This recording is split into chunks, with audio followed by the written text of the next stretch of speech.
Alrighty. Sorry for the slight delay, everybody. Some technical problems come up. Alright.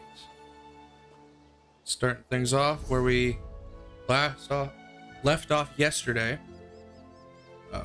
Down here by the exit of... Shoot, what was it called again? Rustwall Estates, right?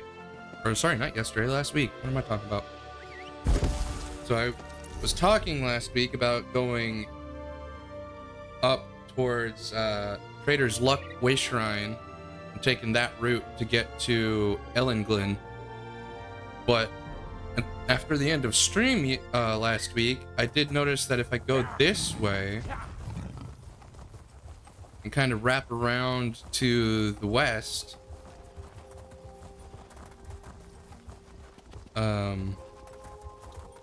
takes a bit, but right before we get to the scarred section of land, there's a quest.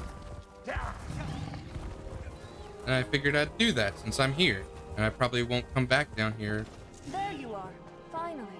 I just want to talk. You again! Stay away from me! Help! She's going to kill me! No, wait! Oh, this is hopeless. Part of my desire to start off with this today is because I think Bellion seems familiar to me.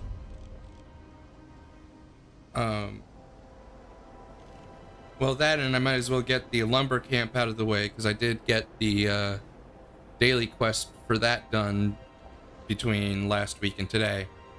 So The Mages Guild let's find out what's going on here. on their fancy new island refuge. I'm such a screaming ninny when I panic. I suppose you saw that whole debacle? It's embarrassing enough for me to witness my own base emotions, let alone anyone else. I've got to pull myself together. Literally. Were you just talking to yourself? Obviously. Though I hoped it would go better. I was experimenting with the reflective Daedric magic in this region. I always loved mirrors. During my studies, I fractured my personality, freeing my emotions to run amok. I haven't felt right since.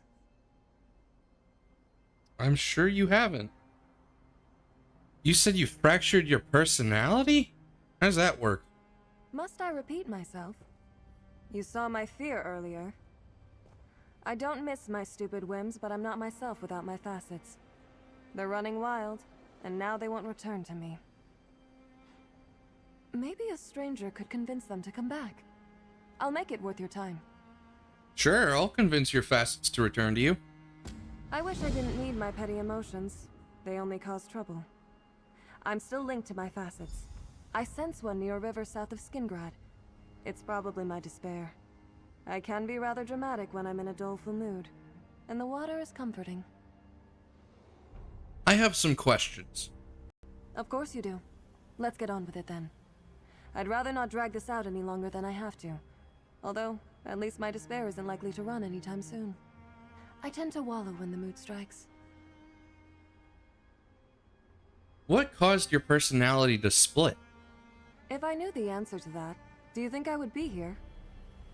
Daedric magic is tricky at best, and the magic in Westweald is particularly volatile. I must have pushed my experiment too far, and shattered some element binding the spell together. Why were you experimenting with Daedric magic, of all things? I'm a sorceress.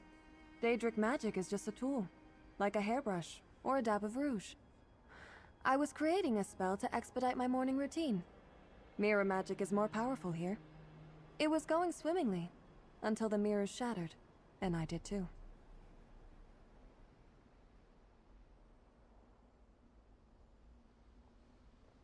Mirror magic, huh? How am I supposed to get your facets to return to you, exactly? Honestly, I'm not sure. Talk to them for a start. I can be quite stubborn, so I expect my facets won't come easily. Do whatever it takes to convince them to return. Appease them. Bargain with them. Tie them up for all I care. Just get them back. They are still you, you know.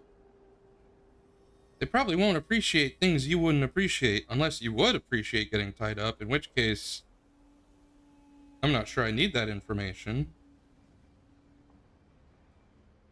Anyhow, I guess I will get going. And then it wants me to go east. All the way to the Way Shrine. Which means that quest does not tie to this delve. So, delve quest.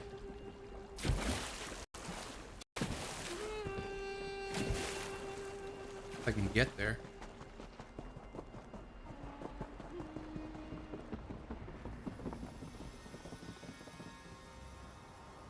Hold on, am I missing something?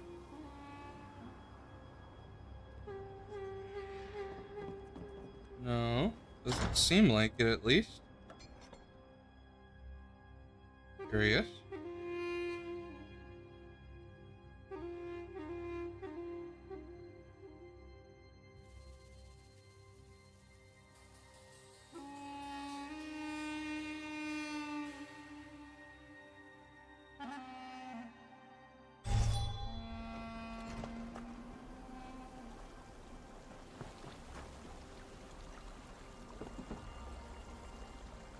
I know I didn't do this quest already, but I'm also not sure why I'm not seeing a quest to do. Oh, God.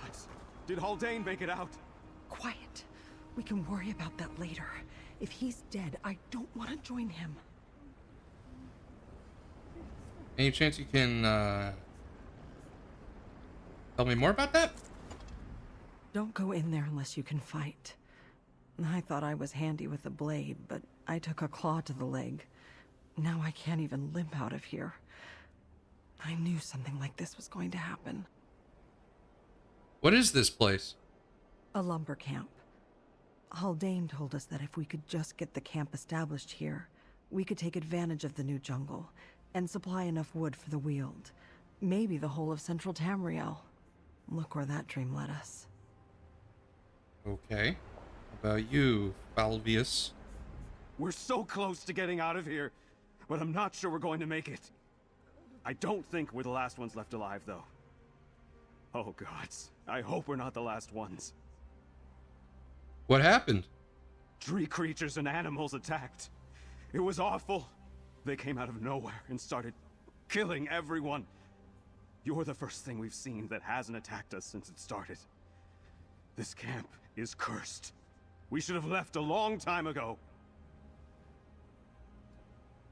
How is the camp cursed?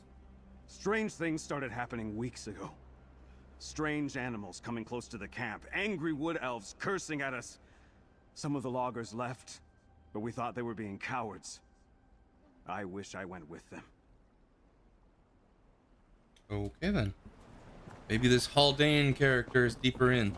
I can get the quest from them.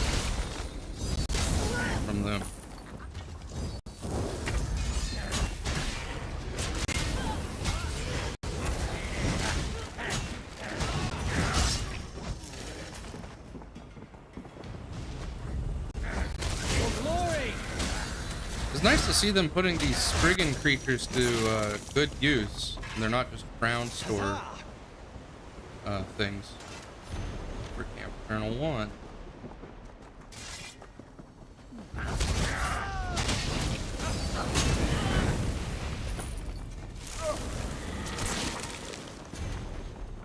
Okay.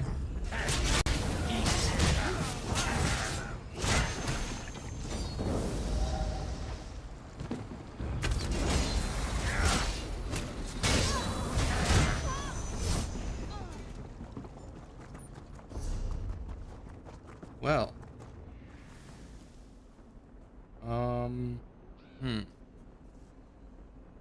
Haldane's journal is on the other side, so maybe the quest starts over there. Try not to go too far without the quest, because if I don't have the quest, I don't want to complete the thing without two birds with one stone, you know? Efficiency, kind of. I can't get up there. Okay, alright. I'm gonna step back outside and see if I can find the quest somewhere on the other side of the river.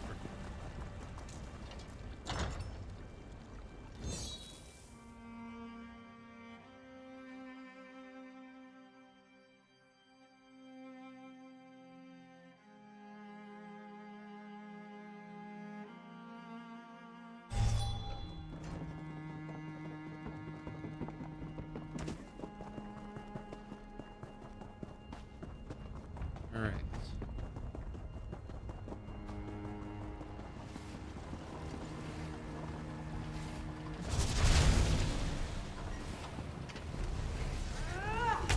Well, there's enemies, but no quest given.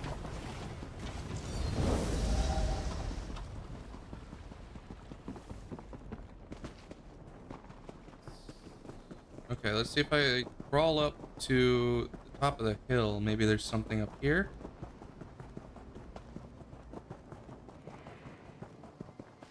Nothing. Okay. Well. I'm a very stubborn person, so I'm gonna go look this up real quick.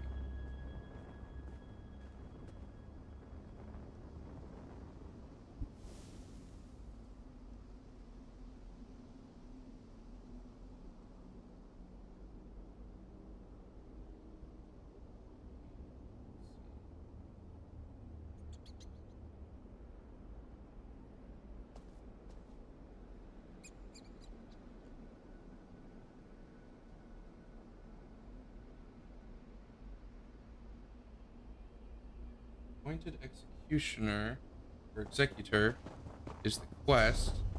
Do I have that one already? I don't. Now, how do I pick that up?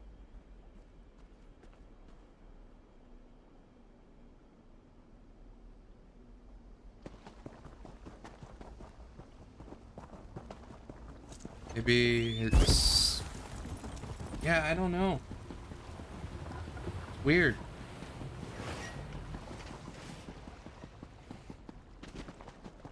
Maybe over this way?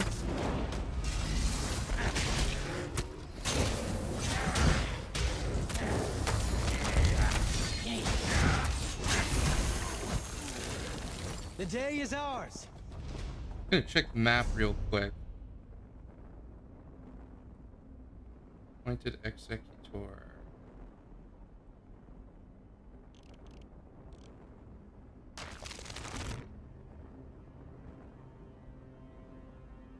Well, it's not on the map.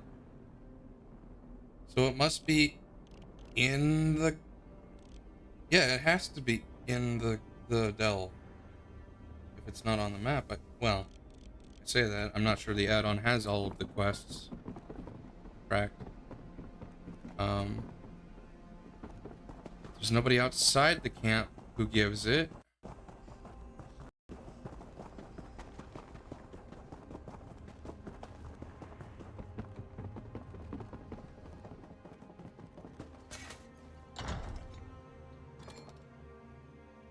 So I guess I just walk to the end.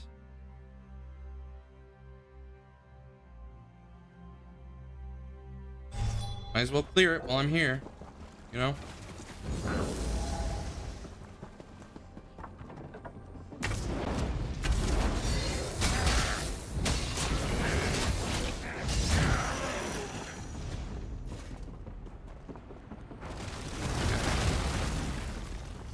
Make my way around. Somehow that set of Spriggans took Bastion's aggro. If I get far enough away, it should be fine. There we go. Back to my side. Freaking, I hate this. Why? Why does it grapple? I mean, it's my bad for not avoiding it, sure, but that's annoying. I hate getting stunned.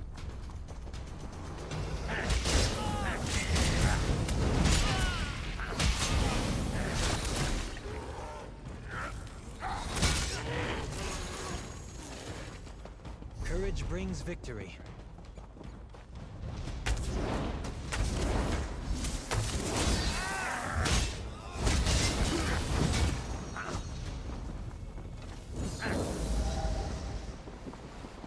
anything in here? Ooh, hello. Enemies. Enemies are in here.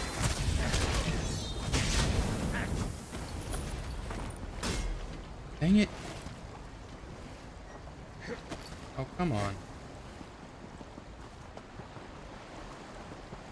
Hey, whoa. Back. You. Let's see. Do I cross? I do cross. What's that? Press buttons and nothing happens.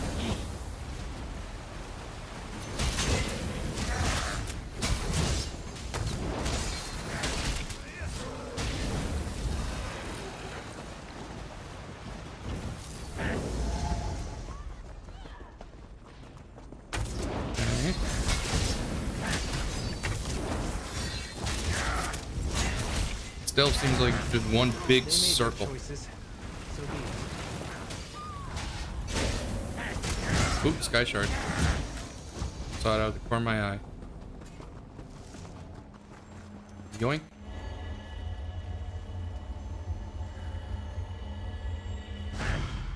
And I'll take that soul gem too.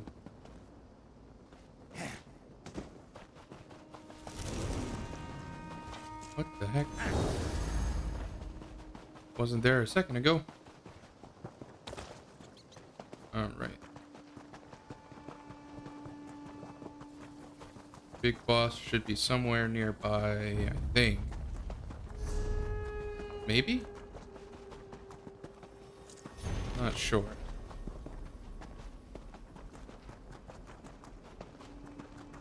Nothing over there.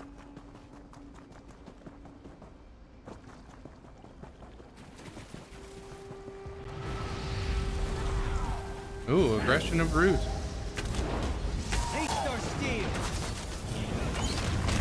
Here's the big boss. It's like Oakenclaw. That world boss we fought last week. Get these set items. There's the quest. Okay. Grab his stuff.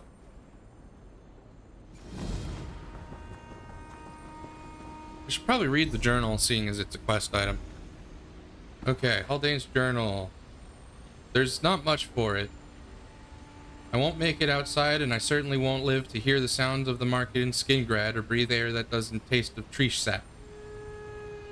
I don't know how air can taste of tree sap, but okay. If someone finds this, please bring it and everything I own to my sister, Lupita Russus. She has a room at the Fertile Respite in Skingrad. I stashed my belongings by my workbench this morning, so they should still be nearby. Don't carry my body. Lupita doesn't need to see what's happened to me. Okay. I mean, you look fine. For the most part. But, as you wish. Dead man.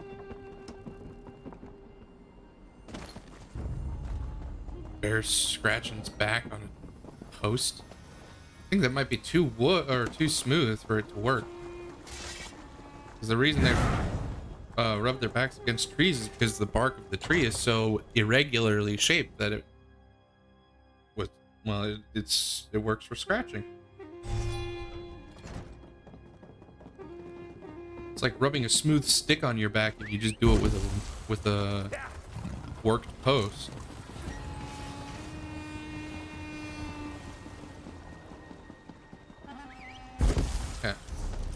Well, let's get back on the Billion's Despair. Don't know why I dismounted there.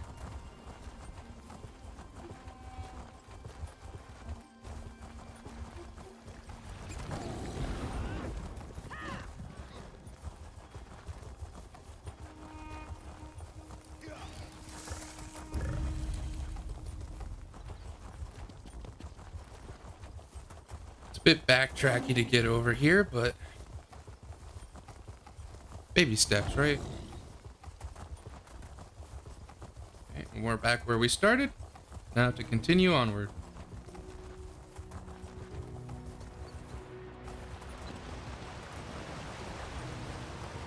There's a troll.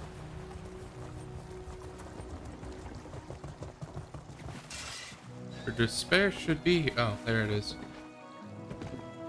I wish the river would just carry me away. I mean, literally, or your thoughts? If only I had the energy to drown myself. I can't even do that. And you must be Belien's despair. Despair, sadness, depression. What does it matter? I don't have the strength to argue with you. I hoped the river would calm me. But the flowing water just reminds me how stuck I am in this miserable life. Please, let me rot. It's all I'm good for. I don't think that's true. Is there anything I can do to help? There is one thing that might lift my spirits. Whenever I was sad as a little girl, I'd collect pretty blue flowers by the river's edge to weave into a crown. I saw the same blue flowers nearby, but I don't have the strength to gather them. You don't seem to have the strength for a lot of things. I'm assuming you're talking about mental and or emotional instead of physical. 'Cause I think you're physically strong enough to do it all. I'll go gather the flowers for you. That's too kind. Really. Don't waste your time on me. I'm sure you have better things to do. But if you insist, I suppose I'll still be here. The river is rising much more slowly than I thought it would. So wait, you were just you were waiting for the river to rise enough to drown yourself. Interesting. Can I ask you some questions before I go? Why do you insist on prolonging my suffering? I don't suppose I can stop you, though. Ask your questions. I doubt my answers will make any difference to you. Such a defeatist attitude. Jesus. What are you doing right now? What does it look like? Sulking. I'm waiting here for the sweet embrace of death. And why are you upset? You could never understand the deep well of sadness that lives inside me, spilling out in my tears. It's ineffable. An abyss so large, I fear it'll swallow me whole. That is to say, I don't really know.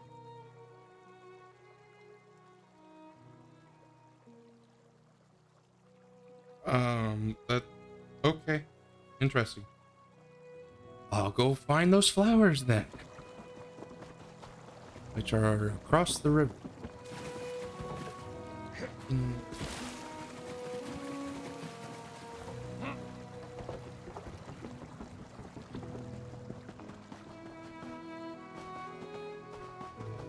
Okay. Here's one. There's two more across the river.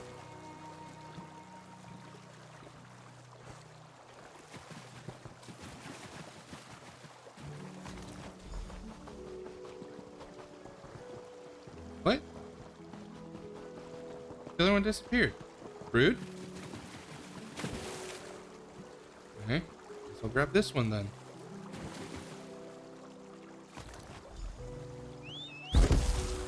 Back to the despair.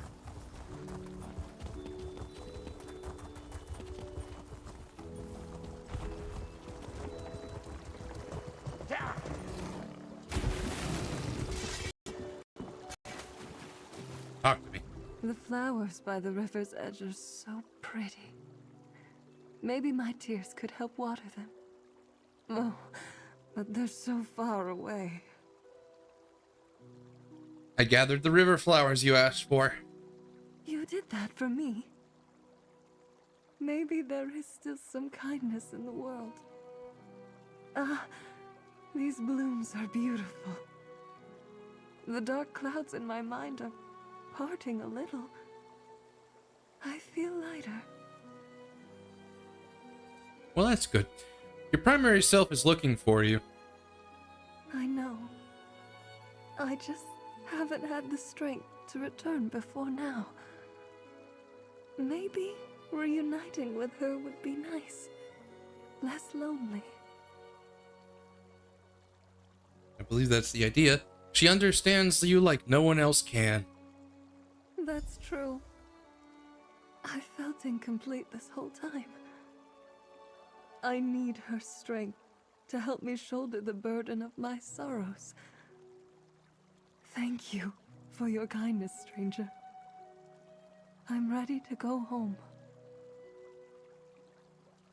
That's good. And she There teleports you are, here. darling.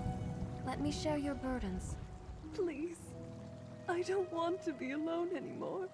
You won't be. Not ever again.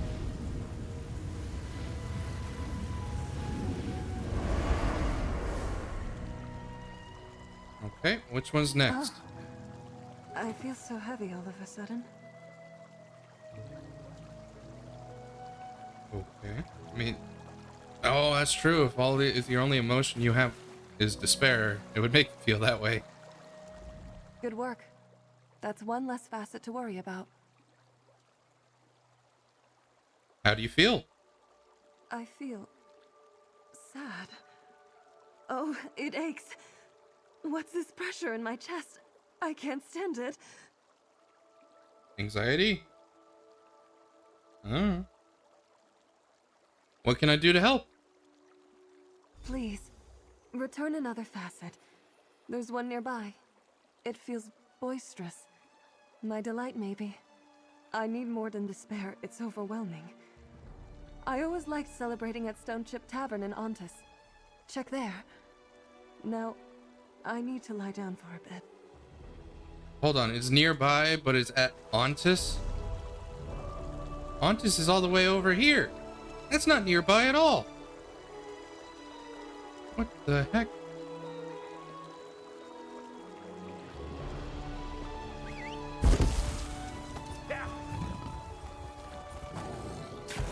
Oops, I didn't mean to jump into the river. Oh well. Lore books updated, so now I'm seeing all the books that I haven't picked up, like the one for these this Oakenclaw daily quest where you put all the warning signs. Hopefully they're there. Probably not though, because that's something that is planted with the daily quest stuff. So yeah, I'm not seeing it. But the quest or the boss is live, so might as well participate. Ooh, that did not go well. I blame the lag. Because for some reason I was put down to less than 20 frames. Yeah, that's fair.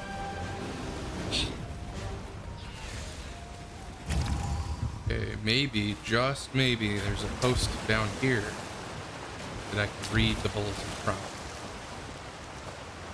Nope.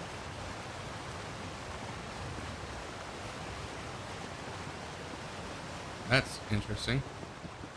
Little visual glitch there. Okay, so I am trying to get back to, or rather, not back to, but to Ellenglen. But I do have this Find Him quest, Seeking Armistice. Oh, it's sunset.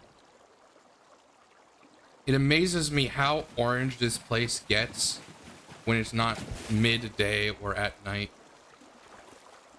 I was noticing this earlier today, and I was hoping I'd get to show it on stream. What it really brings out the autumnal feel of this place is that sunset, sunrise, orange hue to the sky.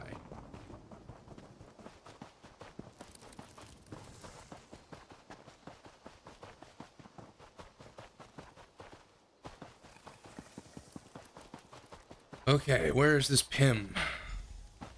Oh goodness. A goblin just attacked me, Pym. My niece is missing. I'm hiring the hunters. Give me more time. I can figure out what's upsetting them. I can calm them down. Sorry, Goblin Researcher. Looks like I won. Okay. Hiring hunters isn't the way to solve this problem. I know that goblins can be unnerving if you aren't used to them, but wiping out 2 camps is going too far. Do you have a moment to help me with this goblin problem? Well, in fairness, if it's impeding his way that he makes a living, and thereby the way that he feeds his family, I can see why he would jump to the conclusion that he needs to hire the hunters. But sure, I'll hear you out. Do you know why the goblins are attacking in the first place?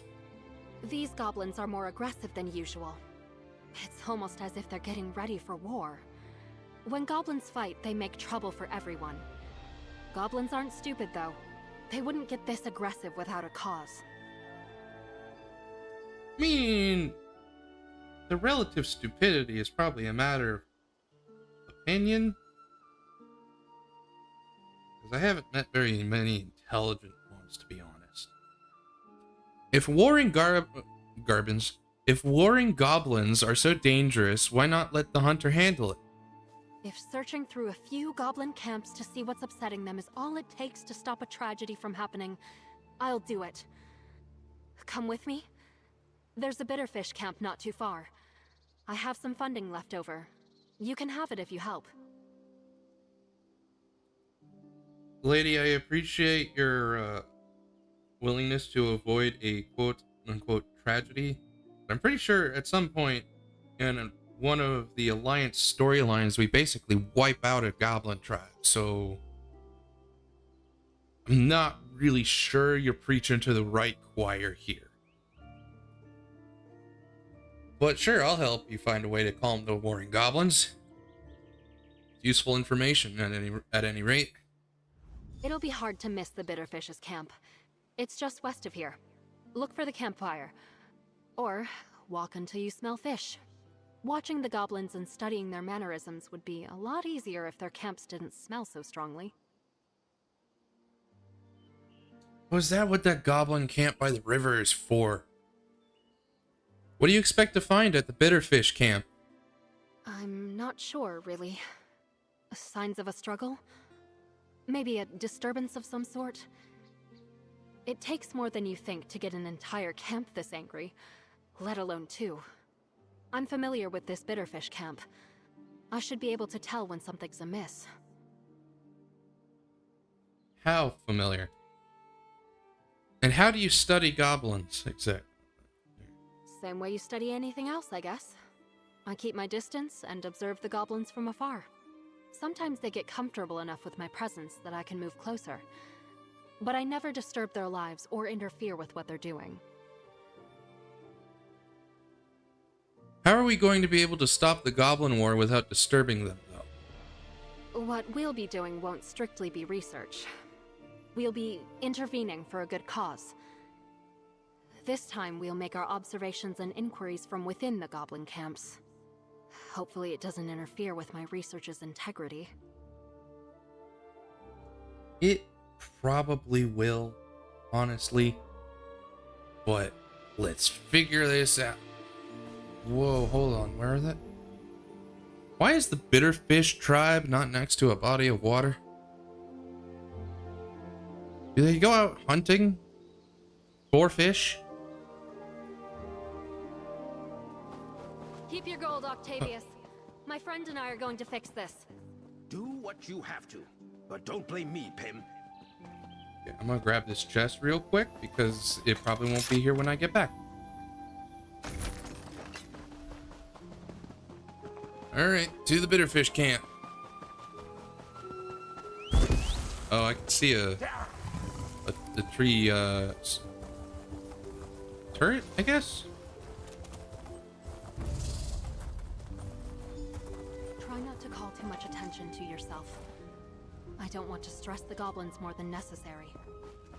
Well, you say that, but not really sure how to do anything with... Oh, okay. Well, it helps that they're slightly out of bounds. Or not out of bounds, but... Oh no! They're shaman? Oh, look at the wounds! Goblin weapons don't cause trauma like that. Are you sure? Ooh, I can hear the war drums. goblins are really agitated. Let's investigate the camp quickly and with as little interaction as possible. I don't want to make anything worse than it already is.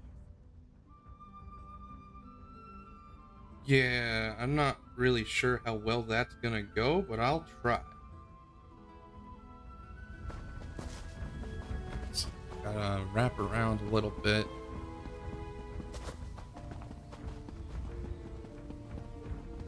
Here we go.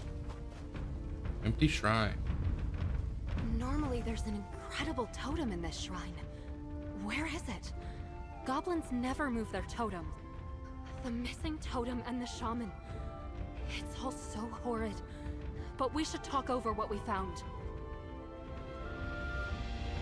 You're a real bleeding heart for these goblins. They're not typically kind creatures. Losing a shaman is enough to cause uncertainty within a goblin camp. But losing their totem too? No wonder this camp is so violent. I have some theories, but nothing conclusive. What do you think is going on? Nothing good. The missing totem is already enough to get the goblins angry and mobile. But the dead shaman explains the chaos. They're scared and unorganized. Desperate. So what, they're lashing out like a toddler? Do you know how we can calm these goblins down? We can't. Not without their totem. Until they get it back, they won't appoint a new shaman. And whatever happened to the previous one seems suspicious to me. We should investigate the Sharptooth camp next. It's just southeast of Gray's Hollow. Southeast of Gray's Hollow, you say? Alright, well, let's go to the Sharptooth camp. Goblins are highly territorial. That's why the Sharptooth camp is a little ways away from the Spitterfish goblin camp. Still, they're nearer than most other goblin tribes, and that makes for interesting research. You'll see what I mean. Will I? Will I see what you mean? What can you tell me about the Sharptooth goblins? They're not as frightened of other creatures. I suppose having a camp near Gray's Hollow will do that. They do tend to get into more mischief because they're not as intimidated by the farms, but they're also not as reactionary. That's so. Okay. Well, I'll try to make my way over there. I'm gonna look at this Sanguine Shrine first, though. What? There it is.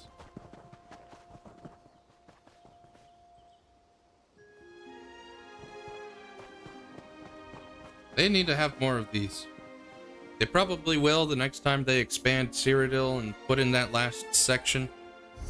Because they have a big hole right here for Cyrodiil.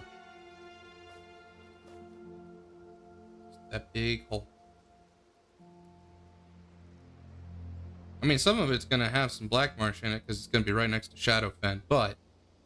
And maybe a little bit of Morrowind. Anyway, it's mostly Cyrodiil. I would love to see more shrines like that. Because I know they're in Oblivion. Although, why they're not made out of that marble-looking stuff? Or at least this one is interesting. Very Daedric. Which I suppose is probably the point.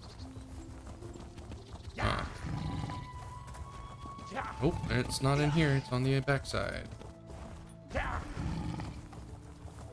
Ooh, a gazebo. Not quite a gazebo, but a rest spot. That seems nice.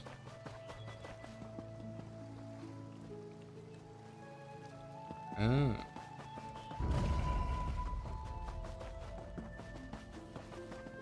Fishing spot with troll.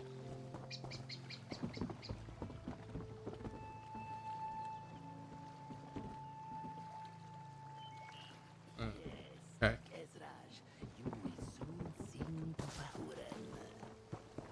Bahuren.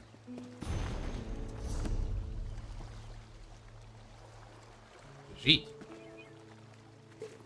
The backpack that you're technically not stealing from. Interesting. Come on. There we go.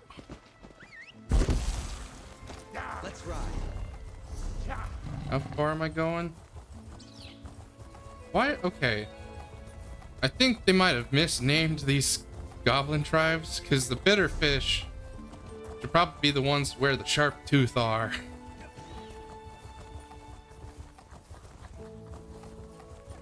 Just so it makes a little bit more sense with the naming scheme and whatnot. Gaia's letter. I don't know if that has any significance. But I'm gonna try to take this quest. You've got a knack for stumbling across those things. Okay, hold it off. Now, did it give me anything good? Is the question. Hey, yeah, a set item. Nice. Okay. I don't know what that goblin camp is for.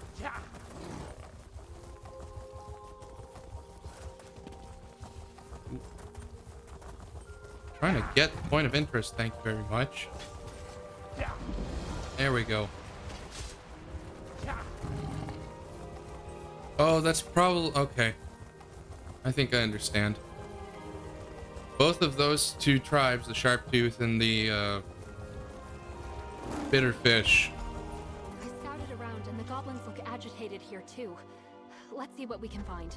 Yeah, that tribe, whatever they are, has probably agitated both tribes to try to get them to war with each other so that they can become, which implies some sort of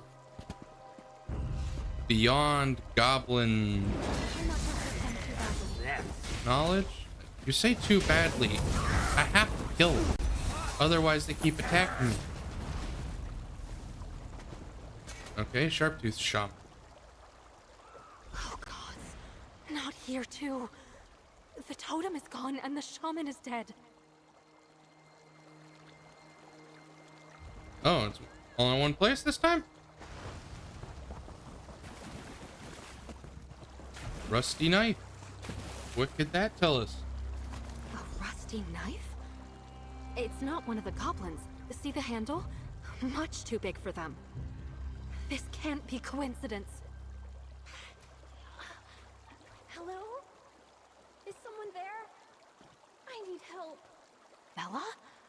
What is Octavius's niece doing here? So I would suggest the possibility of hobgoblin, but those don't exist in Elder Scrolls, so that's probably not a hobgoblin knife either. I thought you were dead.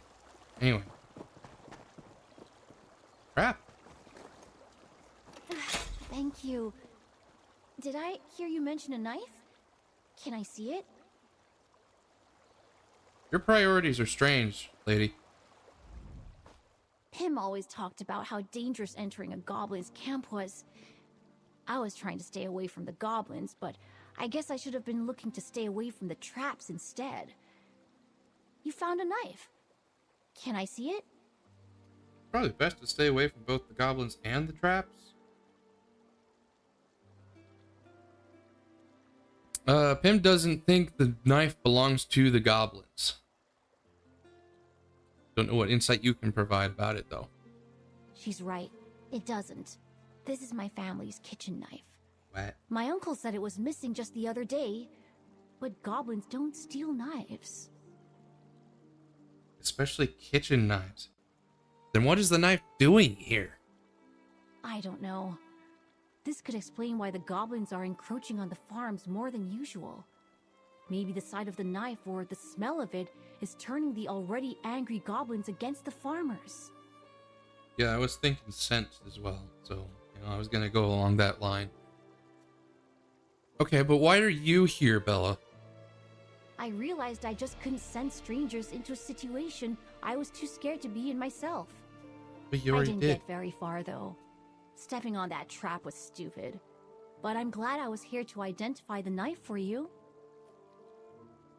You literally asked me for help, and now here you are, making my help moot.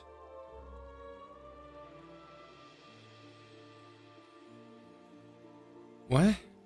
What is this dialogue option? I can ask Pim about the knife, maybe she knows.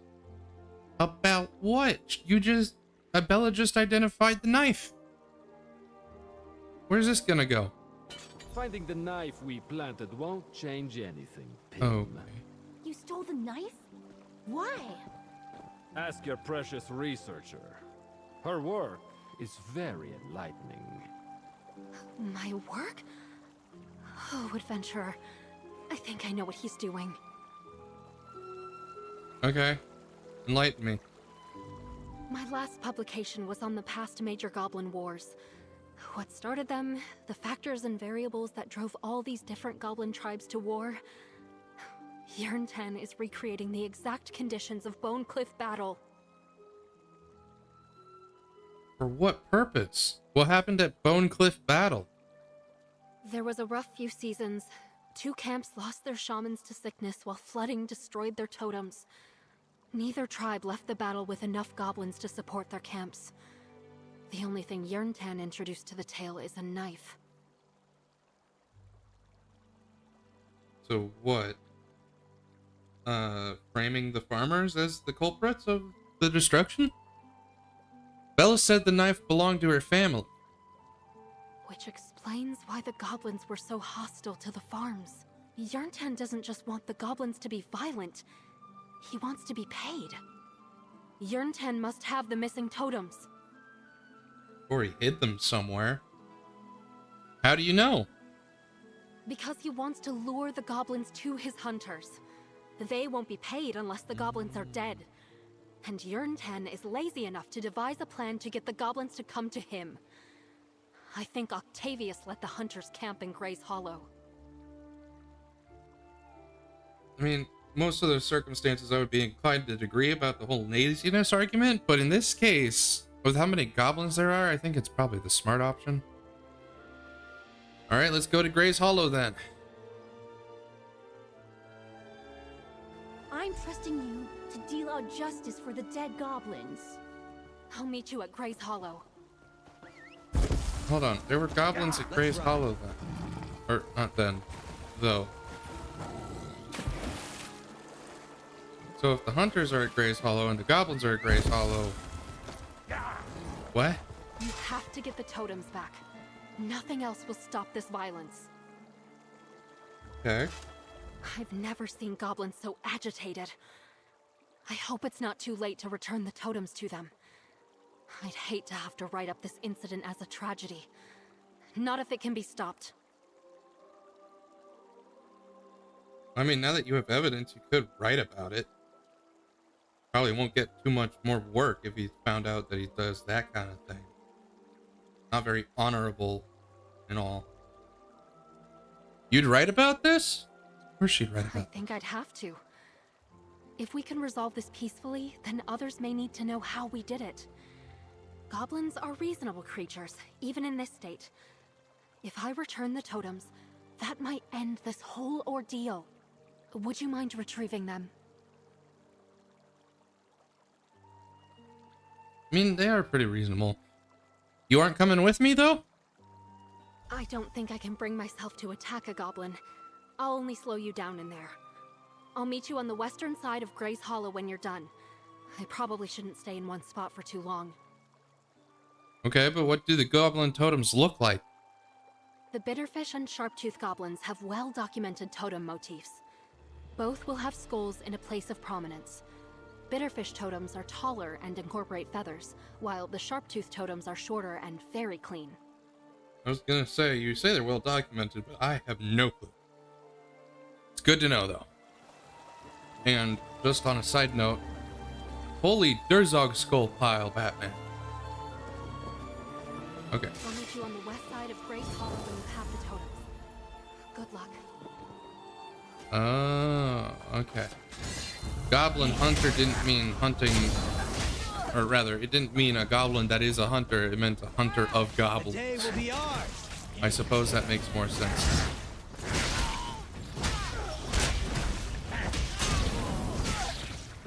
Go. Sterntan. I don't need payment to kill you. No? You could probably get a lot of money for it if the right person was asking.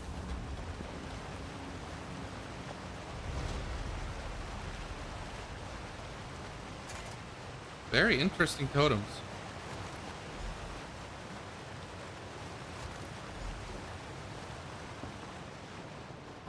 Okay. Now, west side.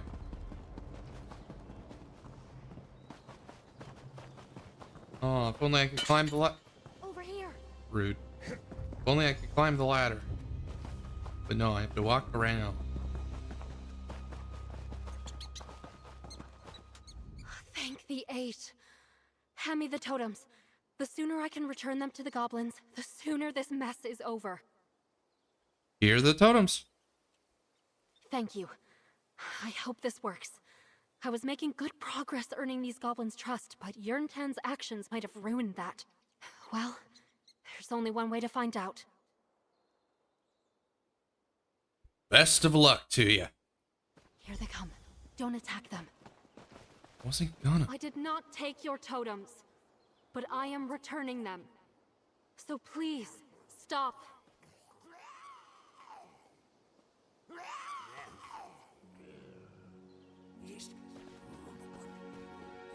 Did they accept?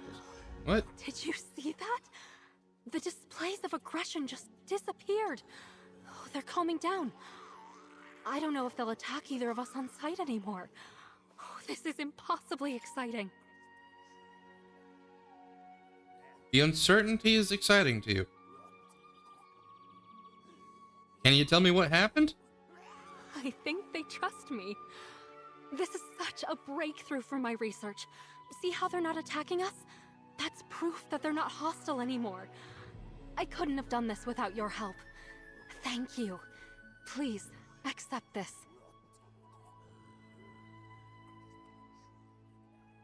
Don't mind if I do. I am going to be able to return to my research with a new perspective on goblins. Although, I might keep my notes to myself for a bit. Maybe I can stop the next Yerntan by delaying my publications. Why? By not giving them a way to figure out what he did wrong? If you're not going to publish, what will you do now? I suppose I'll settle down here and make sure the two camps are protected from more interference. They deserve the same safety that the farmers want for themselves. I'm sure, in time, the farmers can learn to not be so scared of goblins.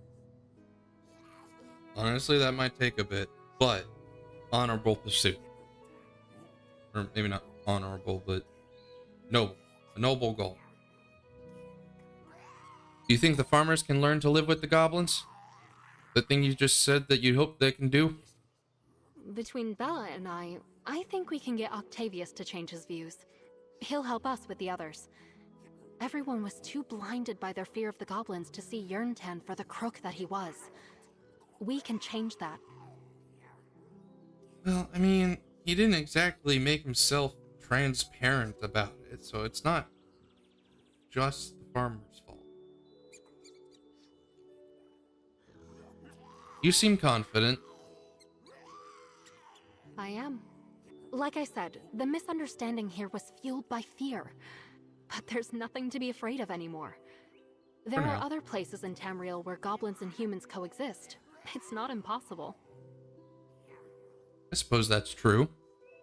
Best of luck again.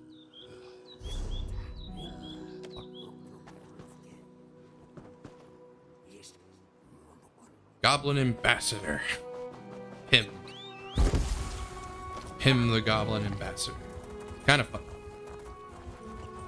Alright, to Ellen Glynn I go. Which is this away.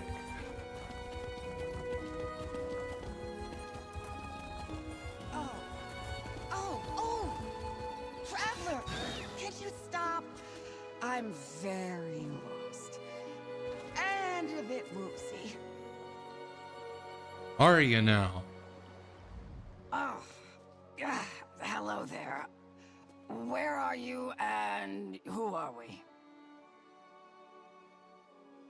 Okay. You're drunk. Are you alright? Maybe. Well, I don't know. I'm lost and drunk. Very drunk. I just started a new job. At a vineyard. somewhere in Westfield. I don't know my way around here that well.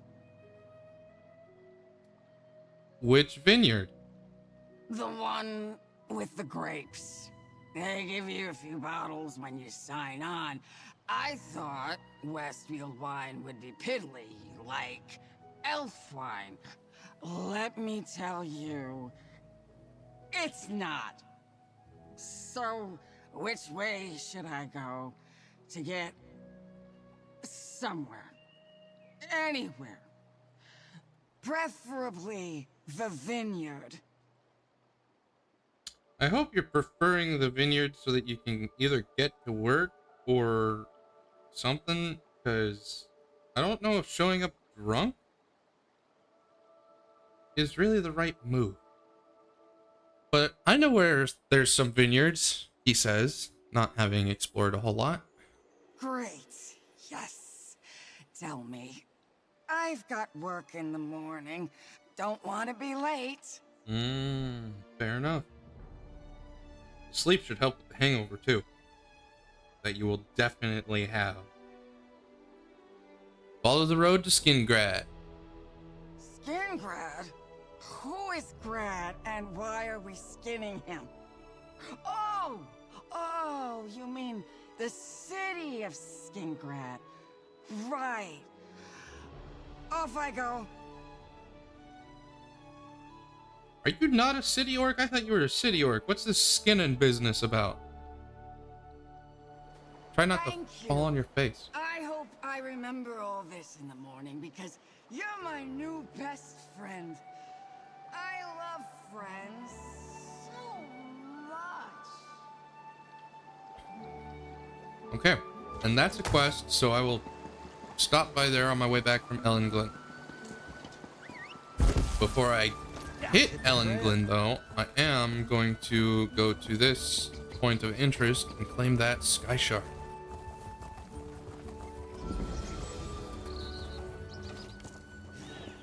There's doors. Where are there doors? What is this place? Rock Bottom Caverns?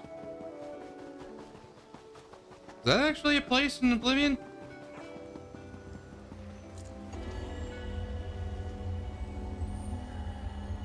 I'm curious. I kind of want to go in, but I know I can't because the doors are locked. Can't access the doors. Dang it. Well, anyway.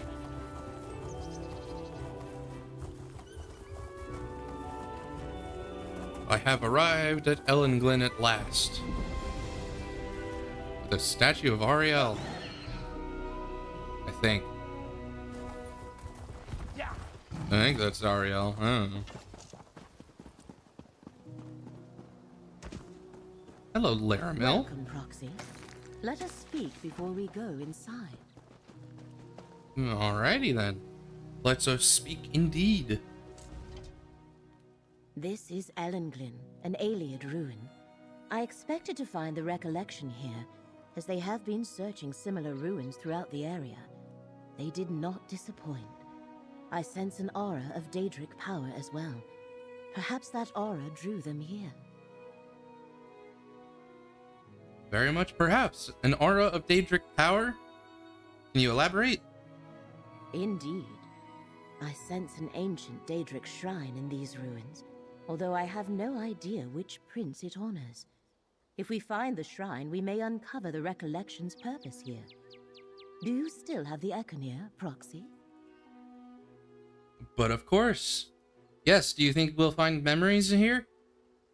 I see you remember our adventures in the shrines of the good Daedra.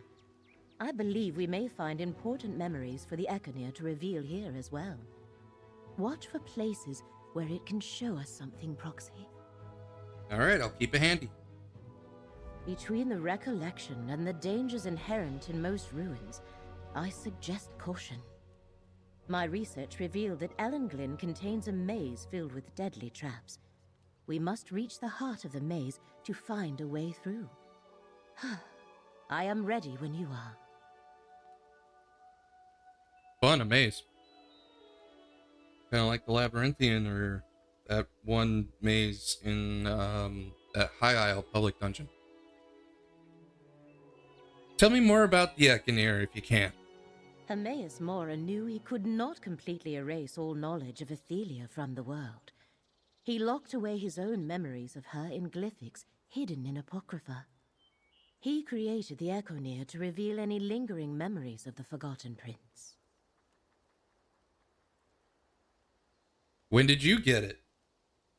The one who knows asked the Demi-Prince Farnui Ten to convey the Echinir to me after the cultists of the Blind Path made the mistake of invading his realm. Hermaeus Mora told me you would need it. Yeah, I remember that.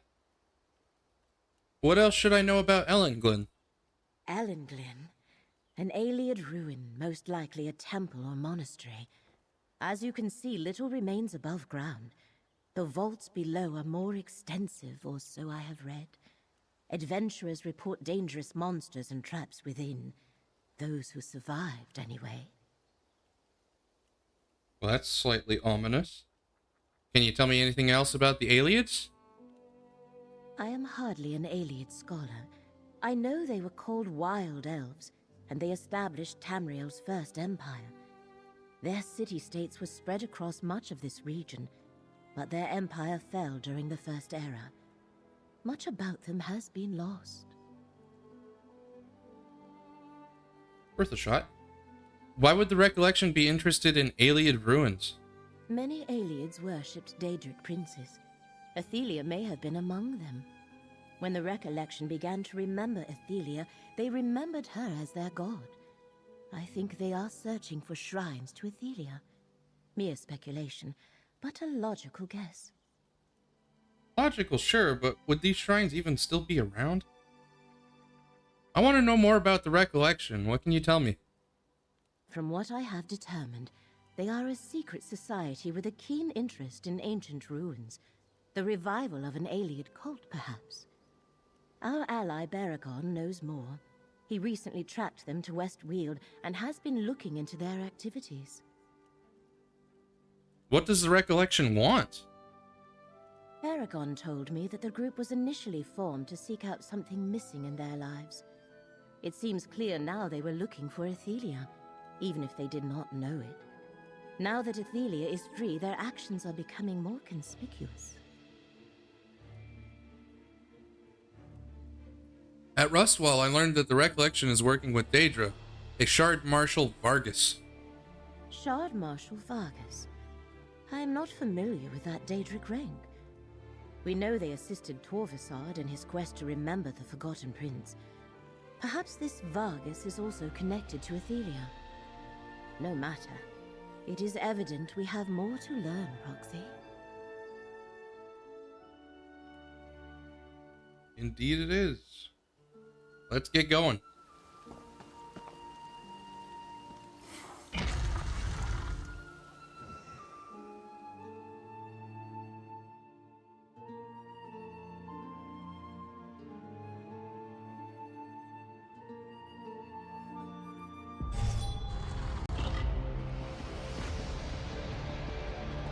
Be wary.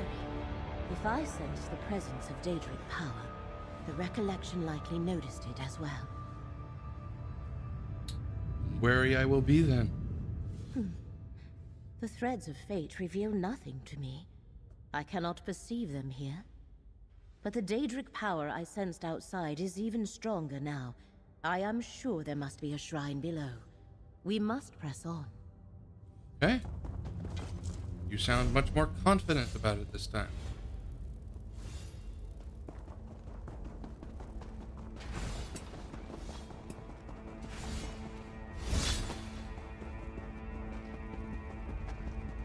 The Recollection made it this far, but they have met some of Ellenglin's dangers.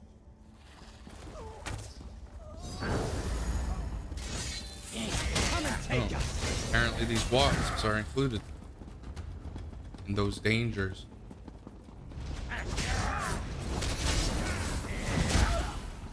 Can I claim the soul gem? Nope, you cannot. Sucks. The threads of... And you have nothing else to add. Okay. Awesome.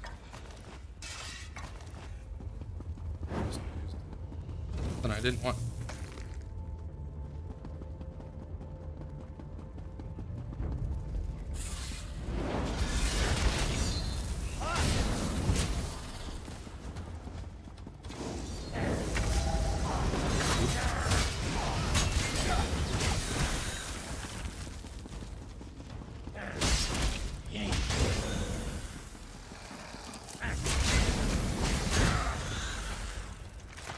Minotaur.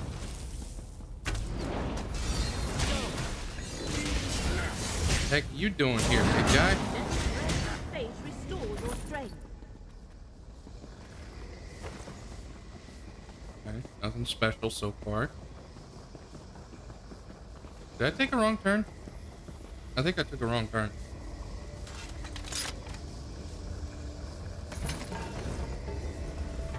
That chest didn't have anything worthwhile in it.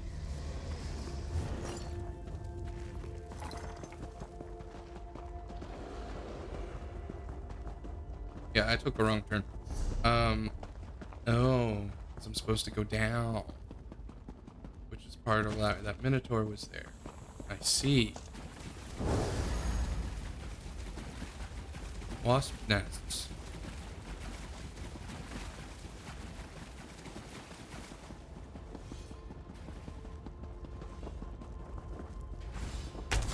Just a bug. Nothing too fancy. I like this thing they did with stones. Aliens were fascinated with the magic of light, but this is not what we seek. Let us press on. Hold on, talking about the tree? Welkinstone tree? Anyway, I like what the Zos has done with the Horvors and Wasps, with having them cling to the sides of things. As far as I'm aware, that's a new feature specific to the Westfield.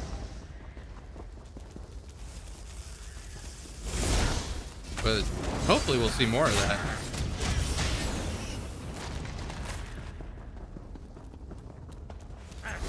Makes it seem a little bit more realistic. Okay, well, that was a mess press, but I'll take it. It's the whole point of it. It's the whole reason it was on my bar in the first place. Just to look at the color swap. So, let's put... It was take flight. Put take flight back on.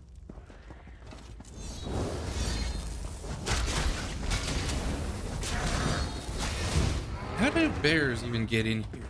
No opposable thumbs. Sorry about that interruption there. No remorse.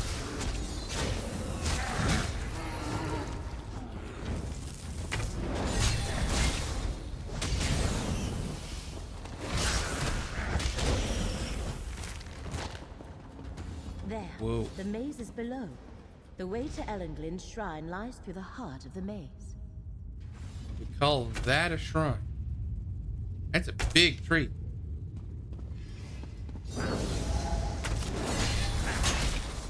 Well, it's not a tree. It's a tree-looking thing, but it's a big tree-looking thing.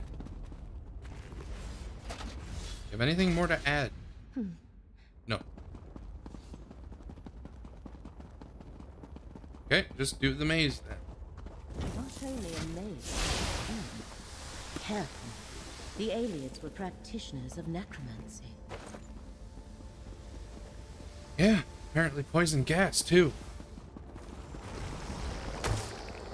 Well, this is what you meant by necromancy. I thought they didn't use it on their own people though. I thought they used it on like slaves and stuff.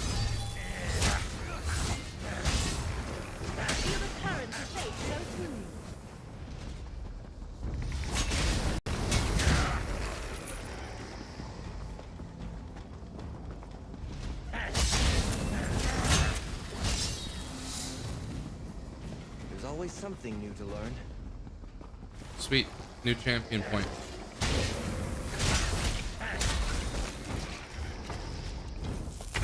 Minotaur.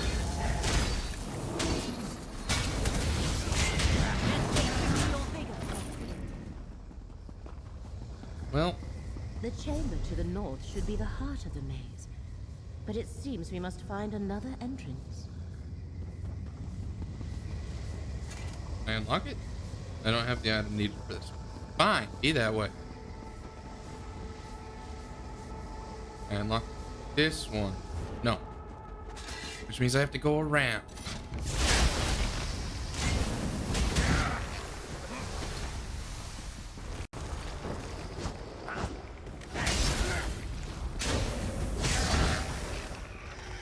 Victory is cruel. Knew you'd come to life.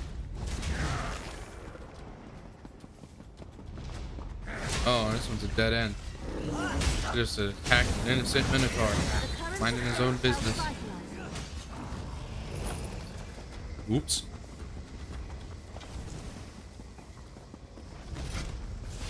What? No way not to activate poison gas? There we go. Found a way.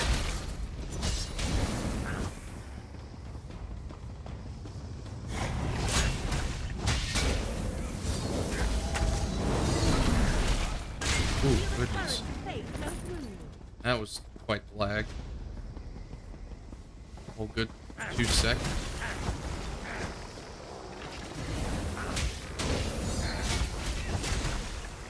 And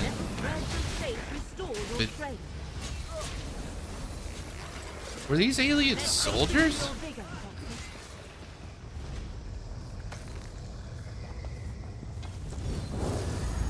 If so, that might make more sense on why they would be skeletal, like have a necromancy enacted upon them. Because if they're soldiers, a locked gate.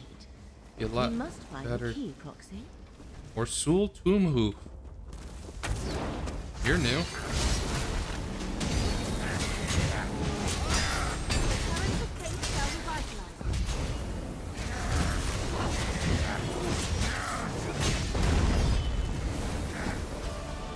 Okay. Easy. Don't see the corpse, but that's fine.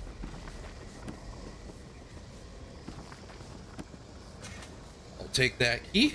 The key must unlock these gates. And Let then- us continue, Proxy. I sense that what we seek lies somewhere to Same the book. south. Okay. Weird. Alright, unlock the gate. And then unlock the other gate.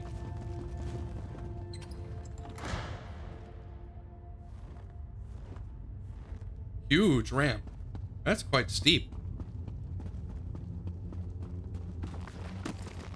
More bookshelves. The Daedric power I Okay. sensed earlier is even stronger here. The Daedric shrine is near. Is that so?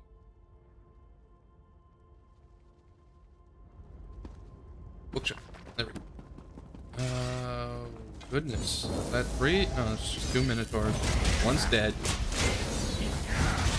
Presumably meaning somebody's been through here before.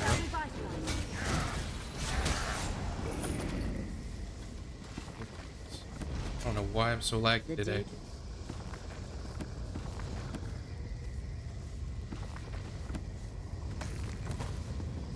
Okay. Here's Life of the Righteous on both? The Daedric Yeah, okay. That seems to be becoming more of a frequent We occurrence. found the shrine. But who is... Oh, that is Athelia. Perhaps you can talk to her, Proxy. How the heck do you know that's Athalia? Aside from the fact that obviously I can talk to Athalia and her name is Athalia. Anyway. I do not recognize you, yet you seem familiar. Almost like this shrine. I know I should remember it, but I do not. Tell me, what is this place? Why am I drawn here? I don't know what it is about her model, but it seems off to me. This is Ellenglyn. We believe it's a shrine of a Daedric prince. A Daedric prince. Yes, I remember. That was what mortals called me. But Ellenglyn is a proud citadel, not a crumbling ruin. Its people are wise and beautiful. They worship me. Wait. I sense something. And another memory.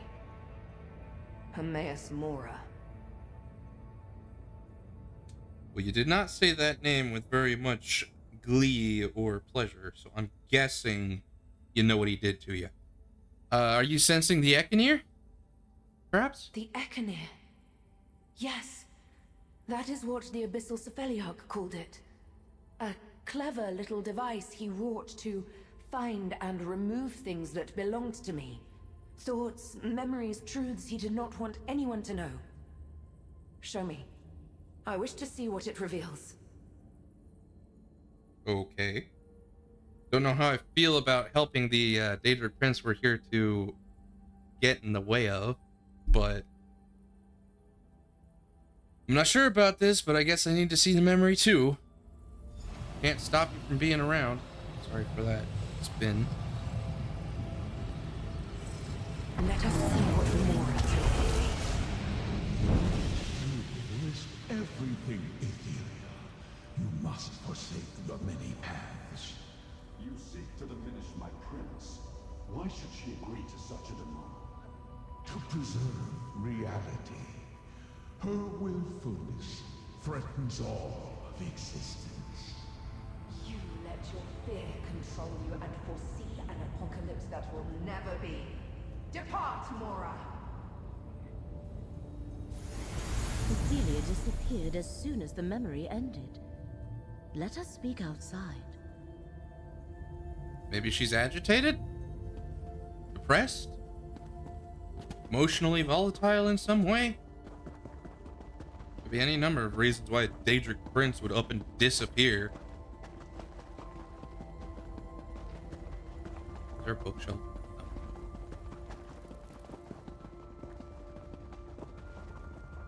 Okay, that was a fun little ruin to explore.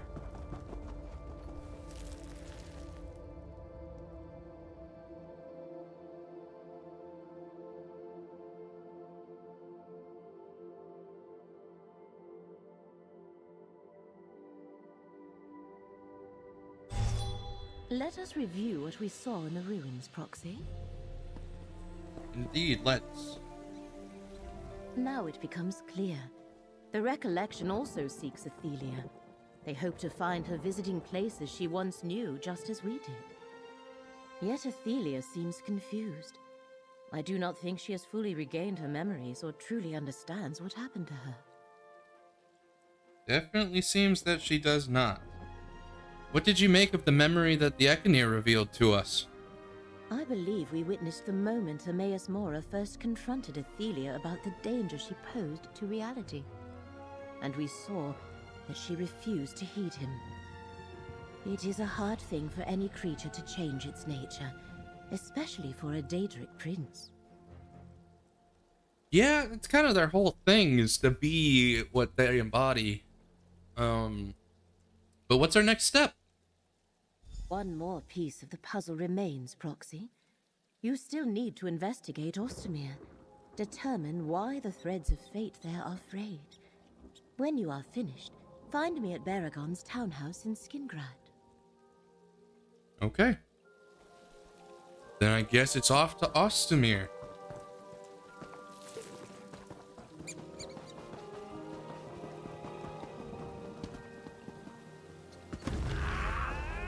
I suppose that's Ellenglin explored. How are you the ones that got aggroed to me and not the one I literally passed by?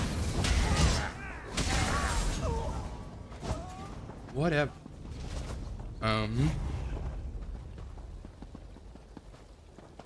You weren't here before. And now you're not here now. Problem solved. Okay. Well, like I said, I'd figure out what that quest is over at... Oh, goodness. I can't even tell what the place is called. Zoom in a bit. Over at Weatherlea Estate. Weatherlea? Weatherlea? I don't know. Now, dead creature, prepare to rise again! What? Lost? How can we be lost? We make this trip every year. Give me a moment to get my bearings. This wouldn't have happened if we were debating all the time. It distracts me. Are you guys scholars or something? I hate to admit it, but Agmund is right. Our accursed debate on the Molag Bal paradox is what got us into this predicament. What's the Molag Bal paradox? It goes as follows. Molag Bal is the Daedric Lord of Domination.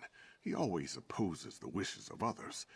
If everyone would express the belief that he exists, would he therefore cease to do so because his nature demands he oppose the wishes of others? I don't know if belief and wishes are necessarily the same, though. What's the debate about? The question comes from the initial assumption that Molag Bal is subject to the metaphysical rules of the universe, which we call the Orbis. If that's true, then is he truly a being of pure domination? Suppose not. Is there some way I can help? I think you can. What are your thoughts on the paradox? Maybe then we can put our debate to rest and focus on getting to Skingrad. You should hear both our opinions on the matter before you decide. That would be only prudent. All right. Well, I just figured out where we need to go. But I am excited that this stranger wants to enter the debate now. And what are your insights? The Molag Bal paradox is a classic. I wanted to dig into it because I know Isaias doesn't like talking about Daedra, but I also think it's a good one to pass the time. What are your thoughts on the paradox? I felt that Molag Bal being alive implies that Orbic forces wish him not to exist, and so, in defiance, he chooses to remain alive. That implies that the universe at large wishes us to suffer, which would be both abusing and sad.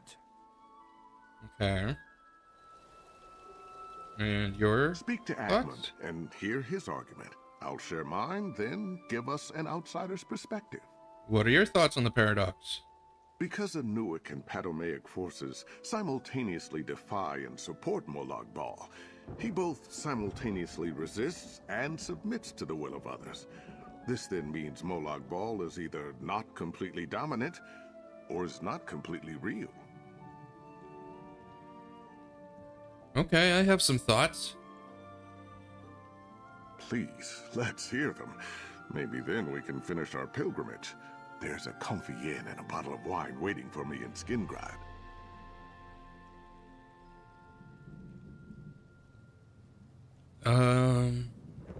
Okay, it sounds like Molag Bal is actually kind of pathetic, a prisoner of his own nature. Probably not true. Bringing up the fact that I've confronted Molag Bal doesn't help the argument in any effective manner. So perhaps Molag Bal represents the clash of free will and fate, and is himself suffering. Yes, you're on to something. Any parent could tell you a suffering child is a petulant child. Perhaps Molag Bal delivers pain to others because he himself is suffering in his desire for pure free will, which he could never achieve. Perhaps. Well, thank you for putting up with our musings. We should probably be off. Skingrad awaits us. How far off course did you guys veer anyway? Let's get moving, Agmund. If we're lucky, there'll be sweet rolls available at the bakery by the time we arrive. Oh, thank the eight. I was going to say the same thing, Isaias. Bye, traveler. Thanks for the help. They must be scholars of some sort. What was that necromancy thing? Pretend you never saw me, traveler. Okay, this can be abused. If I can if I can walk, say like, I don't even know how long that is, maybe 10 yards away and walk back, and there's a new event. That's interesting. I don't want to bother you. I'm looking to get away from the war in Cyrodiil, but don't know where to go. You look injured. No, I'm all right. I mean, I'm not, but it's better for both of us if you just moved on. I deserted my post in Cyrodiil. I'm on the run. You could get in trouble for speaking to me. I'm not a soldier, so I don't know how that would work, but you deserted? Aren't you afraid of getting caught? That's why I'm out here. I've got nowhere to go. The Legion watches the city for deserters, and they consider anyone who fights on the side of one of the alliances to be a traitor and a criminal. I dare not even go back to my family. Aren't you an Imperial? Which alliance do you fight for? So what are your plans? I'm not sure. I need to leave these lands. Maybe board a ship in Anvil and go somewhere where I won't be recognized. But we shouldn't discuss this. The less you know about my plans, the better off you'll be. No, that's Ozdemir. That's where I'm supposed to be going. The heck is Anvil? Over here? Bashabar? No. Felgard Keep. The Feldegard Keep. Still no.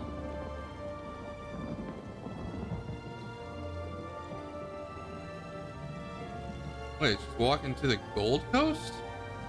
Yeah. Huh. Interesting. Makes enough sense, though. Now let's finally figure out what this quest is about. Oh, excuse my shouting, traveler. You wouldn't happen to have seen a dog running around? Large, fluffy, carrying a very important estate-defining scroll in his mouth? That last part, no. Why is the dog carrying a scroll? Oh, it's a tiring ordeal. I'm visiting Westweald to execute the will of my late aunt, Lady Weatherly. The will my aunt's beloved dog, Betu, currently has in his slobbery little mouth. No thanks to Lady Weatherly's investigator friend. Investigator friend, you say? An investigator? Who might that be? Yes, one Mizik Thunderboots. It seems he and my aunt are old friends, and he insisted on helping execute her will. I've had my fill, but you're welcome to lend him a hand. In fact, I can offer you a tidy sum if you can help move things along. What, is Mizik causing trouble? I'll speak with Mizik Thunderboots. My old friend. You can find Mizik just down the road, searching the Weatherly estate for Betu. He has quite a distinct look. You can't miss him.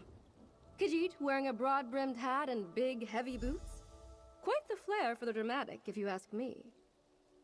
That is the point, I believe. Last time I talked to him, he mentioned something along those lines. Tell me more about your aunt. My dear aunt suffered a terrible fall in her library. It's tragic. She certainly had many more years ahead of her. Now those she left behind are trying to piece together her final wishes. Even her son deigned to return. What do you mean? I shouldn't be so flippant with my family's drama. Uriel, my cousin, disappeared years ago. My aunt believed he died in Varen's revolt. Yet, here he is. Something doesn't seem right. But I'll leave the speculation to the investigator.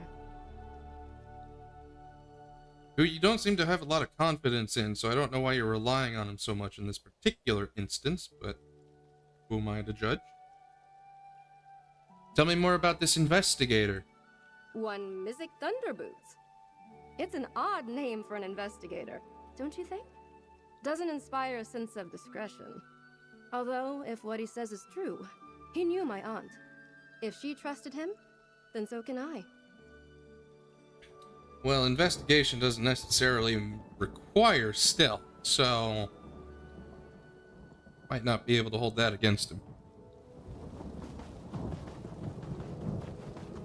Oh, last time I saw Mizik, it was back elsewhere. That's over what, 5 years ago now?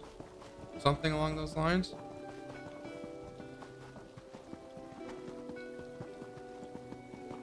Oh, Mr. Thunderboots.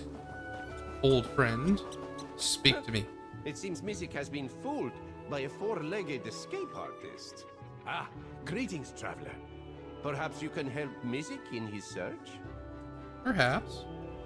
Ah, an old friend approaches. This one knows there are no coincidences in his line of work. Mizik could use help solving a curious case. You wouldn't by any chance have seen a beast running about with a mouthful of parchment? Not at all. Yes, Aquilia Verus asked me to help you. That, I don't think that's an appropriate response to his question, but I guess I will have to use it anyway. However, first, how have you been, Mizik? Mizik knew he would see you again, friend. Perhaps you share his keen nose for the scent of corruption. A good crime-fighting ally is hard to come by, and he has no doubt there is a crime here. He just has to find it. Like the One Piece. Just have to find it. How did you find this case? Mizik was a friend of Lady Weatherly. He worked tirelessly on the case of her missing son when he was just a cub of a crime fighter. It was the one case Mizik could not solve. Now, at the hour of her death, he hears her son has returned. Lady Weatherly's missing son is alive? He is there in the manor, waiting to claim his inheritance. But it seems strange, yes? Mizik thinks so, So does Lady Weatherly's niece. She hired Mizik to investigate her aunt's death. But to start his investigation, Mizik must find the will. Why would you need the will? Okay. Yes, she asked me to help you. A wonderful idea from dear Aquilia. This one fears there is more afoot to Lady Weatherly's death. But our first clue is currently in the jowls of a dog. A hairy, stinky thing. Betu is the beast's name, though this one calls him Headache. Nothing else, you're good for a good laugh, Mizik. You're investigating Lady Weatherly's death? Oh, yes. Helping with the will is a cover. Not only was her death sudden and mysterious, but now her fortune is missing and her long-lost son has returned. A great many threads for one's claws to get tangled in. Indeed. So there's a missing fortune and a long-lost son? Yes, yes. Aquilia wishes the question of inheritance be conclusively answered before it becomes fodder for the gossips. Now, dear Aid, we must find Betu. This one has already found his tracks. Let us crouch down and follow his trail. Okay.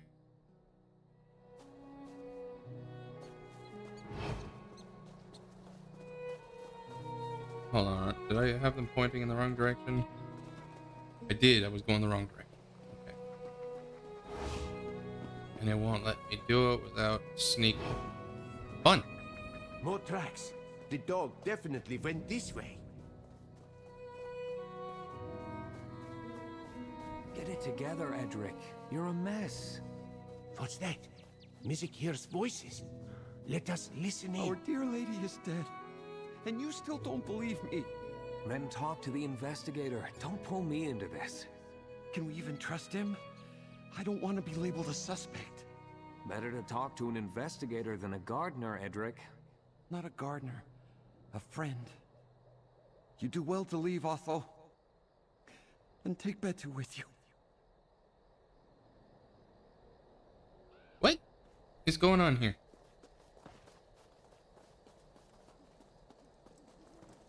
You have to say it. With your aid, Mizik is confident all questions will be answered. The dog is affectionately called Betu, and was beloved by the late Lady Weatherly. This one sees tracks on the ground. Let us crouch down and follow them. Okay, so unhelpful. Tell me more about Lady Weatherly's death, if there's more to know. Mizik is not sure what to think. Lady Weatherly's death appears to be an accident, a simple fall, but she sent for Mizik in distress just days before. This one believes something happened to her, and there is, of course, her missing fortune. How does a fortune go missing? Most often, it is because of frivolous spending. But the records indicate that Lady Weatherly was frugal with her wealth. She retained only a small staff, and requested only minimal upkeep of the estate grounds. And yet, her safe is empty. Well, she could have been spending it on less large and material things. What do you think this means? Theft is a possibility, but this one thinks Lady Weatherly hid her wealth before her death. Her will, and all those present in and around her death, may shed some light on the situation. You say so. Worth a shot at least, right?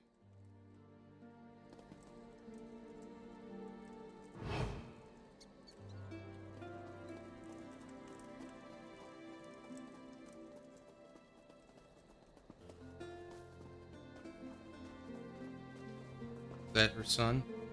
I don't know what you're playing at, but you were a fool to come here. There's Lady Belena and her husband Uriel, our once long-lost son. Be angry all you want, dear wife, but don't cause a scene. I'm here to stay. Fine. Then you can help deal with your cousin and that inane investigator. Now, where could that mangy dog have gotten off to?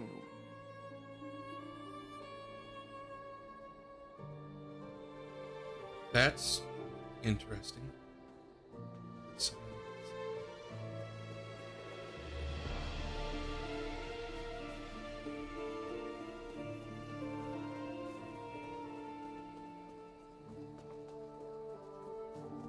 So until now, we didn't know her son had a wife.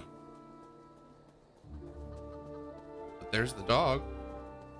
There's Betu. Quick, grab the wheel while he is occupied. Quickly, grab the wheel. Not now, Betu. Away with you. Yeah. With the wheel secured, let us speak with Edric. Hello, chef. Betu's always been an incorrigible sort. Best not to let him walk all over you. Apologies. I should introduce myself. My name is Edric Bressner. I was Lady Weatherly's cook. Terrible thing, her death. Beyond compare. All right. Agreed. Were you close to Lady Weatherly? Yes, terribly so. I've been in her employ for what feels like ages, which is why I hope you'll listen when I say you must leave the estate. I fear what happened to our dear lady could happen to you. What makes you say that? Chefs are privy to more than just their employer's favorite dishes. Lady Weatherly hasn't been the same since her son's disappearance, and I'm not the only one to take notice. Fruit flies buzz around the sweetest fruit, after all. Okay. Do you know what happened to Lady Weatherly? I can't say any more. I only came to pay my respects and to leave this place behind. If I were you, I would stay far away from that manor before that investigator digs up something horrible. Okay, Mizik and I are here to help, though. He just stops talking to me. Okay. It seems the cook knows more than he is willing What? back. How strange. Come, let us speak, traveler. Why was there such a large gap of conversation? Okay. It seems the cook knows more than he is willing to let on. How very curious. Mizik will have to make note of this. At least this confirms that the residents of the estate are keeping their secrets close to their chests. Indeed. They do seem to be doing that. Will you remind me of who is involved? Yes, of course. Along with the cook, there's Otho Florius, the gardener. Then, of course, Lady Weatherly's missing son himself, Uriel, back from the dead. And his wife, Helena, who has long lived at the estate with Lady Weatherly. Yeah, so the Helena part is new to me. Why was that not stated ahead of time? She's probably involved somehow. Uriel returned after his mother's death? Convenient, yes? Many questions surround Uriel's sudden return. And it should be noted that Helena seems none too pleased about it. Mizik has, of course, investigated a number of failed marriages, but this seems different. Ah, what of the will? How exactly is it different? Well, here's the will. Dog slobber and all. Yeah, excellent. The seal is still intact. We should return to the manor now that we've secured the will. I am certain our roosting vultures are keen to hear what it has to say. Meet Mizik by the manor house when you are ready to meet the others. Okay. I'll meet you by the manor when I'm ready.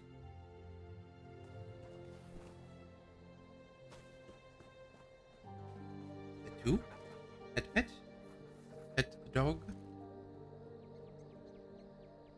And there he goes, or is he gonna follow? Okay. I mean, I don't have a problem if the dog follows me. Why me, though?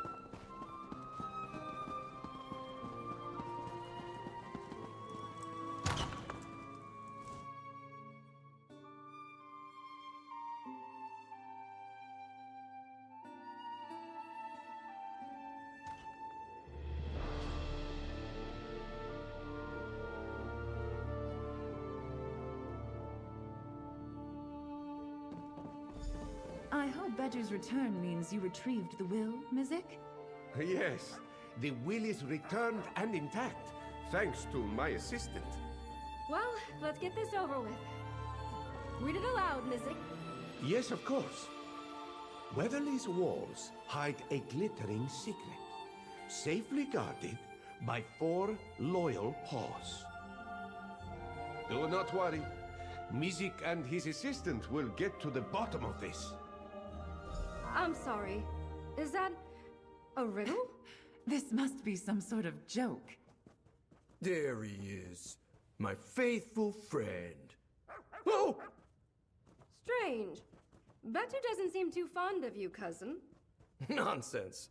I'm sure Betu just needs time to remember me. Isn't that right, boy? Feel free to speak with the others, but join me in the study when you are ready. Yeah, that Uriel character is awfully shady. Baron's call to arms. Our so-called emperor, the blasphemer, Larivik. Okay. Yeah. Wow, she held on to that a while. Let's start with the chef, who's drunk now? The estate feels hollow now, without her. And apologies for my appearance. Needed some liquid courage to walk the halls of this corpse. I hope you find who did this. She did not deserve what happened to her. Right. Were you close to Lady Weatherly? Closer than most staff are with their lords and ladies, I reckon. I'd worked for her since before young Uriel had even been born. Feels like a lifetime ago. More memories to drown, I suppose.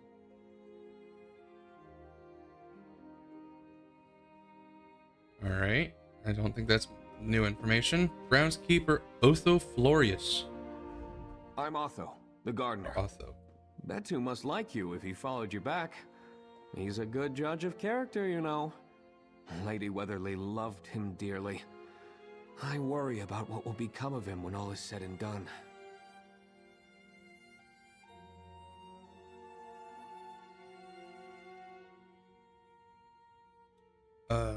What were you and Edric arguing about earlier? Edric is making a bit of a fool of himself. It pains me to see him this way. I assure you, he's never acted like this before. Perhaps it'd be better if you asked him. He's had a rough go of it. I bet. I did ask him, though, and he didn't really provide much. Alright, Aquilia.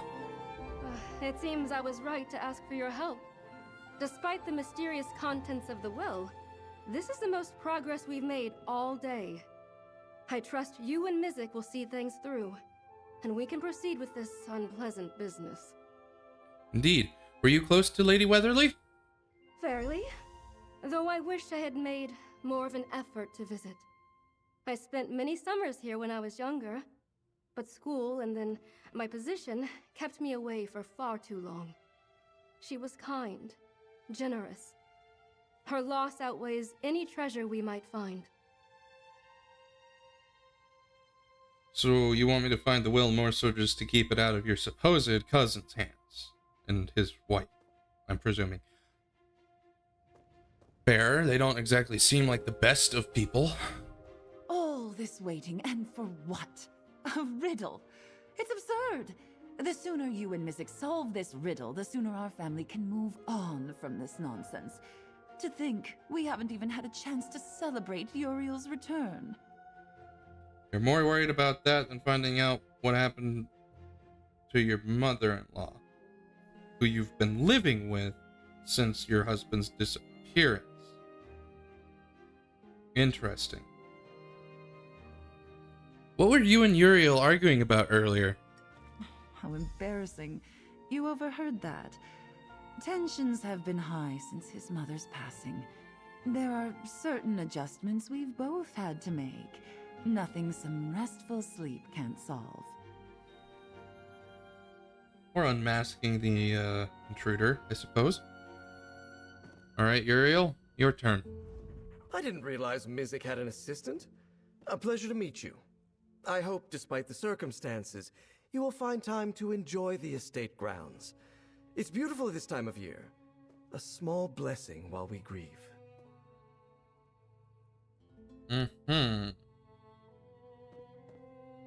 Yeah, you and your wife are very suspicious talking about positive things during a mournful event.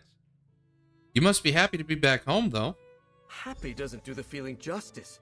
Ecstatic, overjoyed, yet still burdened by Mother's passing and the horrors of battle. But being surrounded by loved ones has been a major boon. You're lucky Emperor Varen is dead, because otherwise I could just bring him right here and he could tell me if you were one of his soldiers or not. Consider that a boon. Yeah, I have a feeling I'm going to be able to explore this later, so let's talk to Mizik now. And if not, I can always explore it afterwards. Why would Lady Weatherly leave a riddle in her will? Perhaps you can make sense of it. Perhaps indeed. Although it has to do with the dog. That last sentence was very clear about that. Why can't I read these books, though? That's a good question. Okay. Will and Testament of Lady Weatherly. I, Lady Lucilla Weatherly of Weatherly Estate, being of sound mind and body, do make the following determination of my remaining wealth and holdings upon the occurrence of my death. The trusted recipient will understand. Weatherly's walls hide a glittering secret safely guarded by 4 loyal paws. Basically, we have to get the dog to guide us somewhere. The 4 paws mean Betu? They certainly are not Mizik's. Perhaps we can find a clue here in her study. You mean this grapes and paws thing that's on her wall? You know, that, it seems fairly obvious. But, letter to Lady Weatherly. I'm afraid I am at my wit's end. I am certain the cook has started following me around about the grounds. It seemed harmless at first, but our chance encounters have grown more numerous, and so have his questions about my late husband's disappearance. I do not know what's come over him, but I fear for my safety and yours. I believe it is time we let the cook go. I can begin the process of finding a replacement. Just say the word. Ever grateful, Helena. It seems Helena made her feelings about the cook quite clear to Lady Weatherly. Indeed. Examine the portrait last. Lady Weatherly's journal. To my dear son, I've spent many years and great sum of gold trying to find you. Stubborn as ever, I've been unwilling to accept that you met your end on some distant battlefield. I kept my search for you a secret. I had thought to include Helena, but when I floated the idea, she became angry with me. Accused me of chasing ghosts and wasting coin. Perhaps, like me, she's frightened of the truth, and I've come to terms with. That you died a pointless death and rest somewhere in an unmarked grave. I take some solace in the memorial Edric helped me build. You would like it. It's in a quiet spot, where you used to catch torch bugs when you were young. Until we meet each other again, Mother. It seems Lady Weatherly led her own investigation into her son's death. Indeed. Wonder what she came out of it. And if he is dead, then this is obviously not her son, the person in the foyer. Portrait of Betu with a note peeking up from behind the painting. Excellent eye for detail, friend. All right, what's this letter say? Lady Weatherly, I know how hard it will be to believe a letter with no signature, but I fear for my life as much as I fear for yours. To earn your trust, I offer you this, ginseng and a comberry tea brewed with candied rose petals. Only someone who cares for you dearly would know your favorite tea. I risk writing this letter because a traitor schemes behind your back. It pains me to say this, but the woman you've cared for may have had a hand in murdering your son. We must meet as soon as possible. I fear we haven't much time. Interesting. Oof. A hidden note guarded by a painted dog. What does it say? Well, let Mizik see the note. An anonymous letter warning Lady Weatherly of a traitor. This one wonders if they were able to meet before her death. It paints a disturbing picture of her final moments. I don't know if they were able to meet, because I have a feeling the letter was written by the chef. But she brought it up to Pelina, and then Pelina killed her. And we're only just finding out that her quote-unquote son is alive, because it's not her son, it's whoever Pelina's romantically involved with at the current moment. Why is it disturbing, this note? Mizik was told that Lady Weatherly died alone in her library. But could she have met with a stranger only to become their victim? We must question the family, but do not mention the note. Well, sadly, Mizik, I'm going to stick with my theory for now, just because back in Elsewhere, you weren't exactly the most reliable theorizer. Why not mention the note? Whether this note was sent by the killer or a kind soul close to Lady Weatherly, it confirms one thing, that there is indeed a traitor among us. And with this letter, Mizik can do what he does best. Play cat and mouse. I thought you were going to say and dog there for a second. I'll help question the family members. Got nothing better to do right now. He lies. Alright. Time to talk to you people more. Where'd they go? Okay, well, here's Aquila. If you are looking for the stranger who calls himself Uriel, he went to walk the estate grounds with Pelina, and not a moment too soon. I was growing tired of their bickering. They were bickering so loud, why wouldn't Mizik and I have heard it in the study? Actually, I was hoping to talk to you. Of course, though I doubt I'd be of much help. I was tending to affairs in High Isle when I learned of my aunt's death. As her last living blood relative, I saw fit to see to her will, until my cousin's convenient reappearance, of course. I don't remember seeing you in High Isle, but I don't remember all the people that were there anyway, so I could just not be remembering you. What do you know of Lady Weatherly's death? Oh, as I understand it, she fell from her library's ladder while reaching for a book. If she had kept a modest staff on hand, perhaps she could have been saved. But by the time she was found, she had passed. Interesting. Who found her? I believe it was one of the estate's remaining workers. Pelina would know more. She was here when it happened. Unlike Uriel. I know grief can cloud one's judgment, but is she not at all suspicious of Uriel's story? No, I don't think she would be. I actually think she helped to devise his story. Not thinking anybody else would be able to gain suspicion about it, because it's Uriel, the long-lost son. Why are you so suspicious of Uriel? I haven't seen Uriel since we were teens, before I was sent to boarding school. And then he left to fight in Varen's revolt 6 years ago. He might share a passing resemblance, even with his scar, but I don't believe he's really Uriel. Do you have any proof he's lying? Frustratingly, no. But my aunt spent countless coins searching for Uriel. Even if his story is true, and he lost his memory, she would have found him. I fear Uriel was lost to us in the revolt. And this man is wearing our grief like a disguise. Not very happy with that. What does Pelina think? That's the thing. Since his arrival, Pelina has been both overjoyed and furious. I suppose his return after so long could explain her mixed emotions. But I think she's hiding something. Agreed. They share terse whispers constantly. Almost as if there's something else going on that there's not, that they don't want most everybody else to see. That's good to know.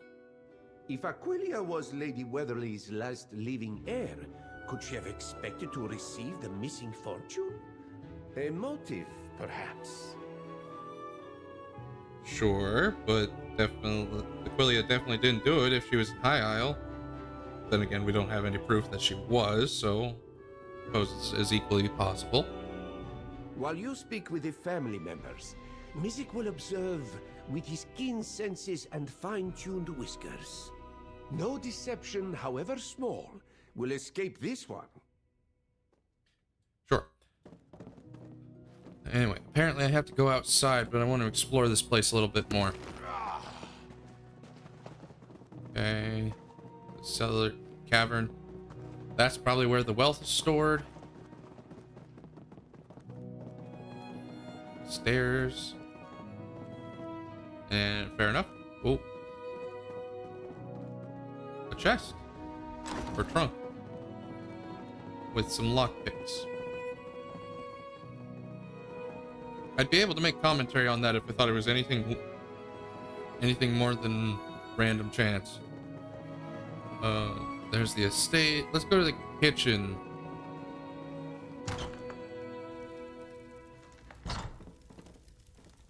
Okay, the stairs in the kitchen are blocked off.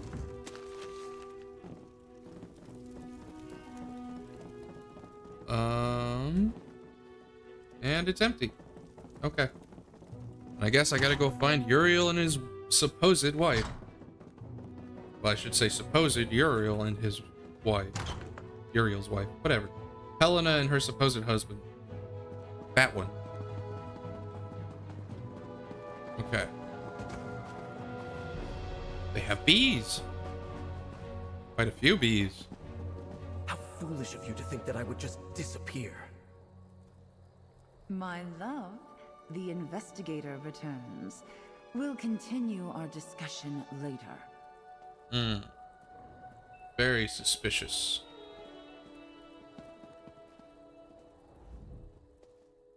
Apologies.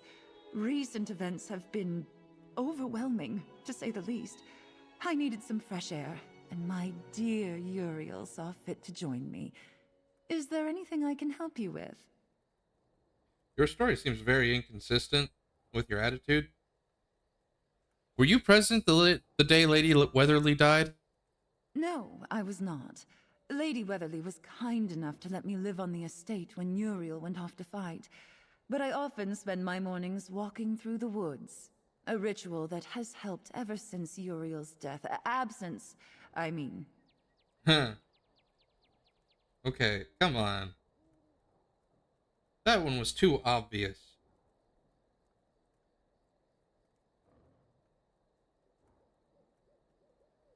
Who found her body? Otho Florius, the gardener, was the one who found her. He was the only one home at the time. Ever since I fired that horrible cook, Otho's been the only remaining staff member tending to the estate. You fired the cook? Yes. I caught Edric snooping around my private quarters. Terrible thing, having one's privacy encroached upon. I told him to never return or I'd have Betu chase him out. I admit, I did enjoy striking fear into that sad little man. Okay. Power hungry. Understood. Betu listens to your commands? Well enough. He's known me since my courtship years with Uriel. He causes his fair share of mischief, but Lady Weatherly could never bring herself to get rid of him. After all, Betu was her last connection to Uriel. I don't know why your tone sounds a bit dismissive about that. What sort of mischief? The dog has a penchant for stealing what isn't his. I usually ask our gardener to wrangle him, but as you can see, he hasn't done a very good job. Of course, now that Lady Weatherly has passed, we can consider alternatives. You want to kill the dog? Okay, well, get rid of the dog.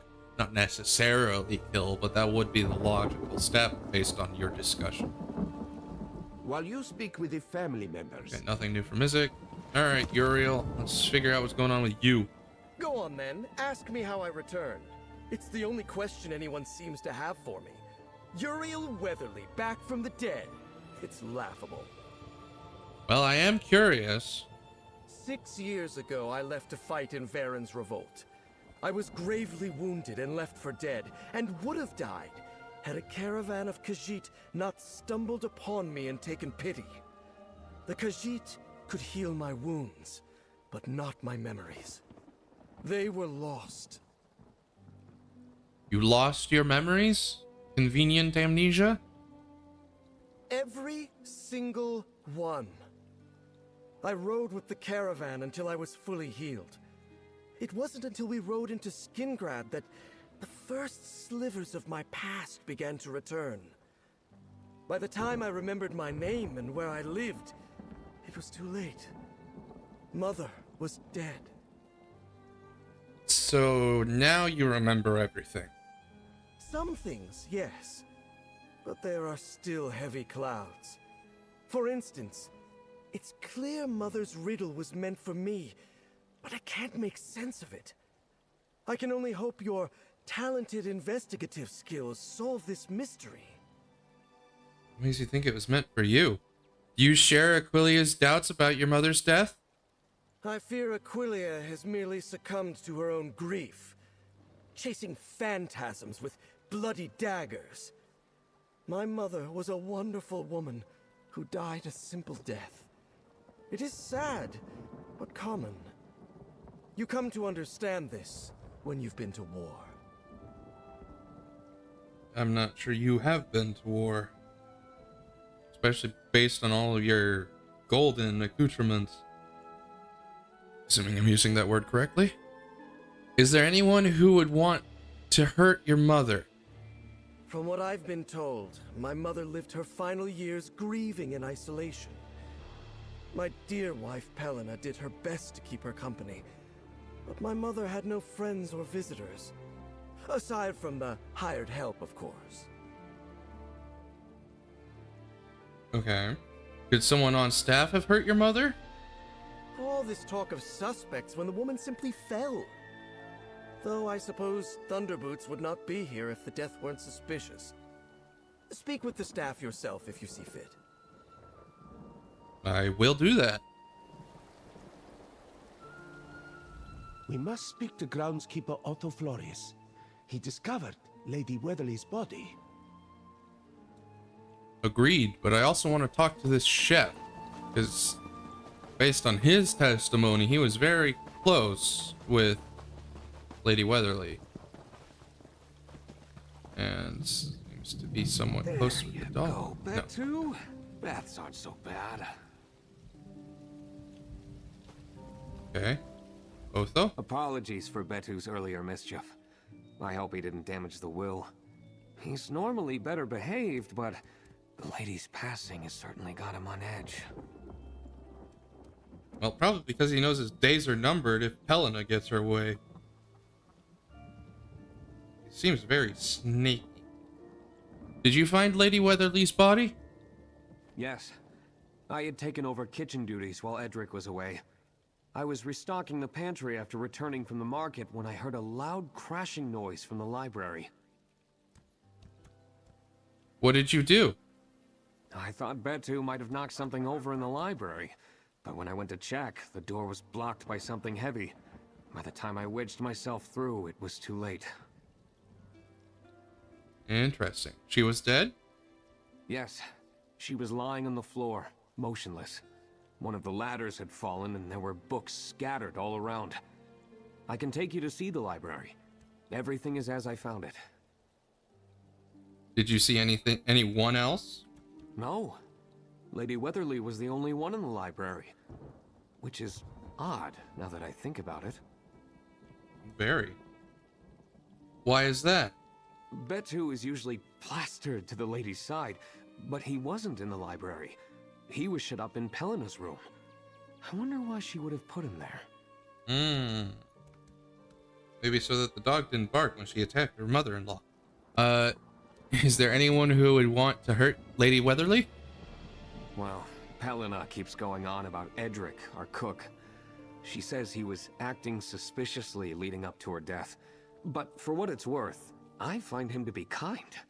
He may be able to shed more light on that situation himself. Well, based on Pelena's testimony, his suspicious behavior is more directed to Pelena than the late lady. So, I don't know, there's a lot of personal motive from Pelena, it seems. Alright, Edric. You won't learn anything from those scheming charlatans, that's for sure. Lost memories, please. Children can weave better stories than that drivel. I'll say it again, stranger. You should leave this place. Nothing but rotten memories. You're just upset you got fired. Were you present the day Lady Weatherly died? No. Lady Pelena had all but run me out by then. Lady Weatherly couldn't bring herself to fire me, but I thought some time away would do us all some good. Worst decision of my life. I tell you that. Fair. Although Pelena thinks she got you fired, so, you know, there's that. Why would Pelena run you out? It's my own fault, honestly. Something always felt off to me about Lady Pelena. She never seemed too torn up about Uriel's death. I was convinced she was hiding something, but turns out my chef's paunch doesn't make for being stealthy. What happened? She caught me going through her things. A terrible thing, I know, but I don't regret it. Some things deserve to be brought to light, you'll see. Okay. What was that, Mizik? This one briefly inspected the library before the will became the investigation's focus. We have learned much since then. Perhaps we will discover there's more to the scene than Mizik once thought. Yes. So, to the library we go then. Which is inside, again.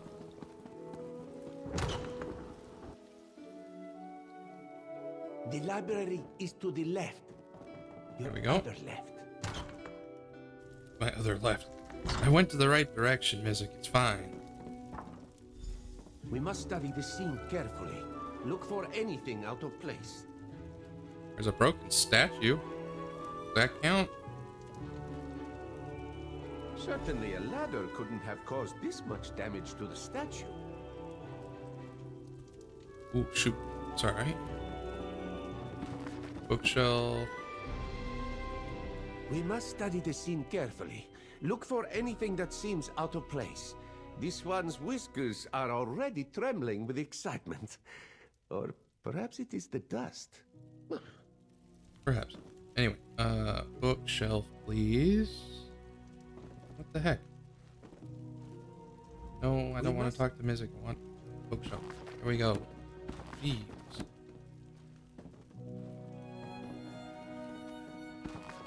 Some of these hitboxes are interesting. Broken glass from the window. Was that window already broken? No, it was definitely intact before Lady Weatherly's death. Something has broken the glass. Perhaps this was an escape route. No, not likely. Otherwise, the glass would be outside the room, not inside.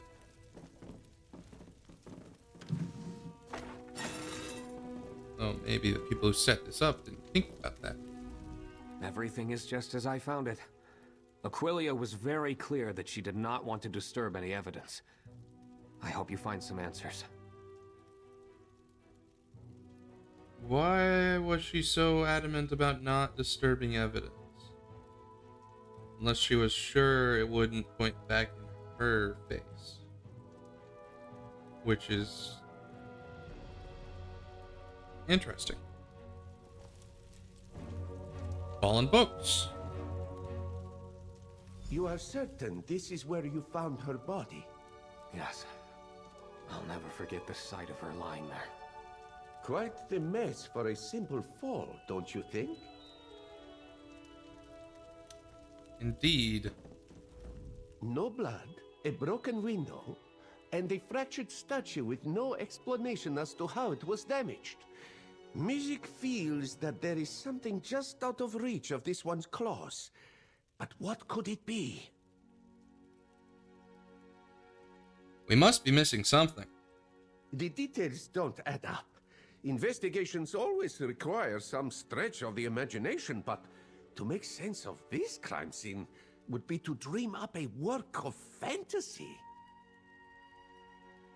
Not necessarily. There must be some explanation. Perhaps the fantasy is the clue. Only a panicked hand could make such messy brushstrokes. Could Otho's arrival from the market have startled the suspect, leading them to block the door and escape out of the broken window? I want to say probably, but again, that glass points to it being broken from the outside, not from the inside. Could Otho have staged the scene? But then why create such an elaborate scene? A fall is simple enough, a tidy portrait. We should continue to investigate this broken window. Perhaps we can find a trail on the other side. Unless the broken window is a red herring and is supposed to distract us from the actual clues. Since, you know, all of the broken glass is inside the house instead of outside the house. Or I'm just thinking too much into things. I would never hurt Lady Weatherly. Just an Until the idea. investigation is complete, everyone is a suspect. Yeah, don't take it too personally, dude. I would never do anything like this. You must believe me. Well, I do, but that doesn't necessarily mean you didn't. That just means I don't think you did.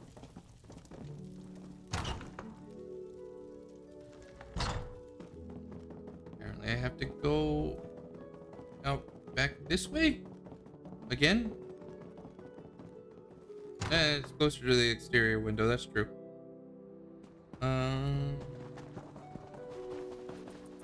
Does that math? It does, actually. What is she sniffing? Yielded key. Betu found a key. And look, it seems Betu wants us to follow him. It does. Although, some of these quest items are looking quite strange with the background and whatnot.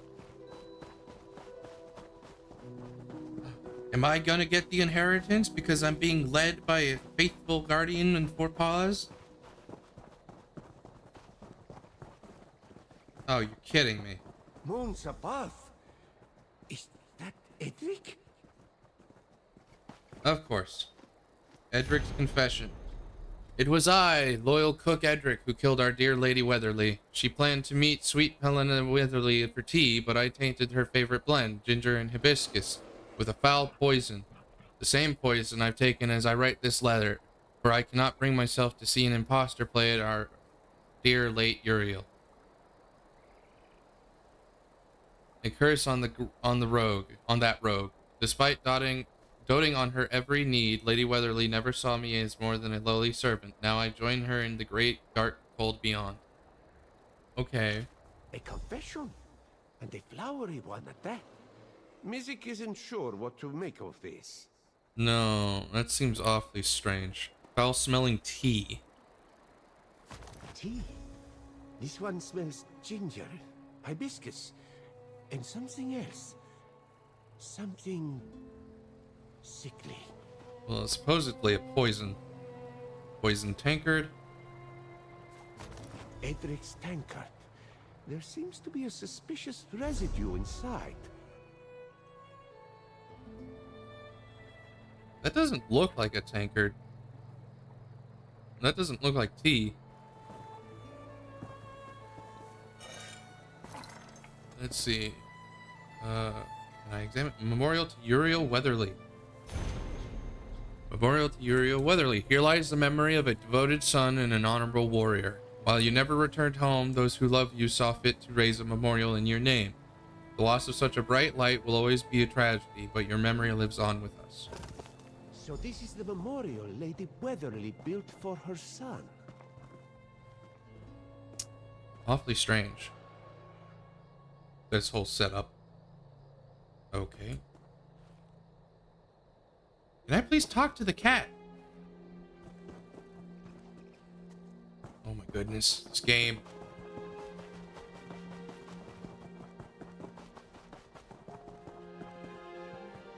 I swear.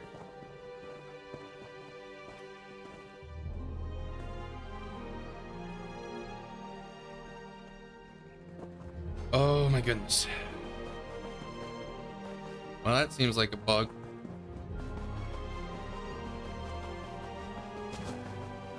There. Hopefully I went far enough away and now he'll be wherever he's supposed to be. Yeah, that's better. Mizik's snout wrinkles at the stench of both fresh and old death. Betu led us to the memorial of the lost Uriel Weatherly, and now we find the cook freshly poisoned. Let this one see the confession letter. Here's the confession letter. Why would Edric lead us to Uriel's memorial and then kill himself? And earlier, the cook warned us of some mysterious danger. Could he have met the fate he was trying to save us from? Too many bodies and cryptic messages for this one's liking. Well, he definitely didn't seem suicidal, but at the same time, he was breathing heavily, so you can never really know, I don't think, without being a psychoanalyst or whatever. What about the confession? Can you glean more from it than I could? The note says that Edric served Lady Weatherly poisoned tea the day she died, but the cook had already left the grounds. Otho confirmed that himself. And this letter says that Pelena was present for tea, but she said she was out all morning. Well, somebody's lying. That's clear. Do you think the note is a forgery? A good question, but the memorial may be a greater clue. Lady Weatherly had gone to great lengths to find her son, but was certain of his death to raise this memorial. Our Uriel may well be an impostor, but do not give away our upper hand. What do you mean by that? What do we do? What do we know so far? We know the real Uriel went to fight in Varen's revolt, and that Lady Weatherly spent a fortune to find his body. We also know from the note in the lady's study that Pelena was against looking into his death. Which is awfully weird for what should have been a grieving widow. So what of the imposter? Yes, our masquerading rogue. The cook was certain that he was an imposter, but what about the others? Aquilia has her suspicions, but shouldn't Pelena have known? Why hasn't she raised alarm bells and told the others? Because she's in on it. And now the cook is dead. And he was the only one who could have ended the imposter's ruse. But then there is Edric's confession. Could it be a forgery to throw us off the trail? Or a convenient end to our investigation? I sense another hasty painting is before us. Yeah, this one is even less thought out than the fall, in air quotes, that looks like it may have been more of a struggle. What's our next move? We should question the imposter, but we mustn't let on that we know his gambit. I also have my reservations about the once and again widowed Pelena. If anyone else was aware of his ruse, it would be her. So why hasn't she said anything? I think the answer to that is fairly obvious, and I've said it before, so I won't beat a dead horse. Let's go question the imposter, Uriel. Steady yourself as we approach the imposter, Uriel. This ruse may not be his only crime. It's increasingly likely that he killed Edric to keep his secret. I don't think so, but we will find out. So where is he? Back inside, apparently. These people are all over the place.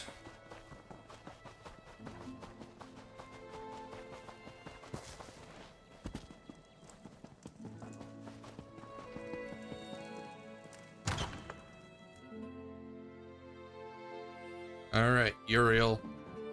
Fess up. What is with all the questions, cousin? Aren't you happy to see me?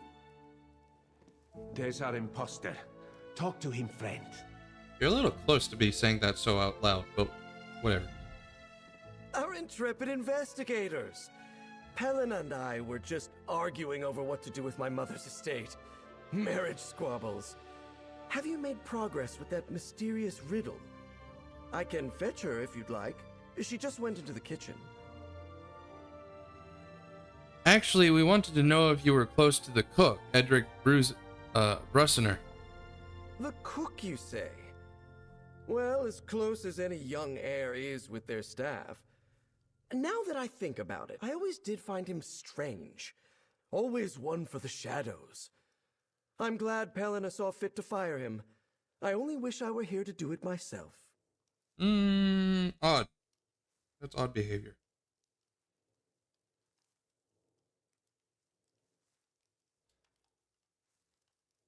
We found him dead by the estate fountain. Dead? What a ghastly turn of events! Hold on. Another memory is coming back to me. Yes. The cook always had a secret love for my mother.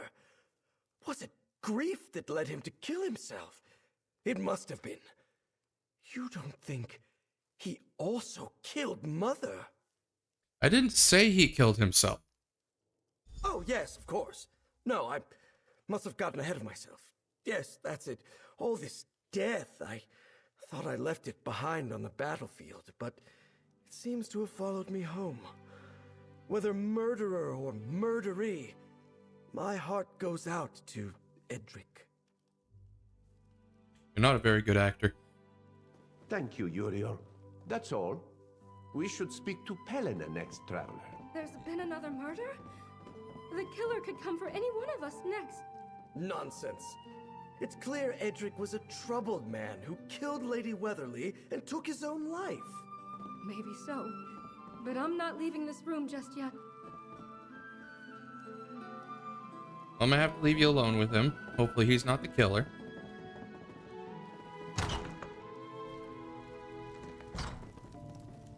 Oh, Mizik, do you have updates on your investigation? Indeed. Mizik, traveler, how fares the investigation? With so much still left to speculation, I've found myself wandering the grounds, trying to keep my hands busy. I hope to have things settled soon, for all our sakes. You're very antagonistic with your tone. We found the cook dead in the garden with a note confessing to poisoning Lady Weatherly. Edric? A murderer? I'm astonished. I guess I was right to be suspicious of him, but now I wish I'd had him jailed when I could have. What a travesty. At least now we have some closure, and can focus on the missing fortune. You're very focused on the money, not the death. Why does the confession say you were present for Lady Weatherly's death? Well, the lady and I had intended to meet that morning, but it slipped my mind. If the tea was poisoned, wouldn't that make Otho the suspect? With Edric away, he would have been the one to brew the tea for Lady Weatherly. Are you accusing Otho of aiding with the murder? I haven't the expertise, of course, to make such an accusation. But I do wonder. Otho and Edric have worked the estate for ages. Could they have felt entitled to a cut of the fortune? Useless speculation, perhaps, but the mind does wander. Useless indeed. It sounds like you're just trying to tie up loose ends. Thank you, Pelina. We will investigate all lingering threads. Traveler, let's speak with the gardener next. Indeed. And hopefully he's not dead, too. Wait, where is he? Is that back?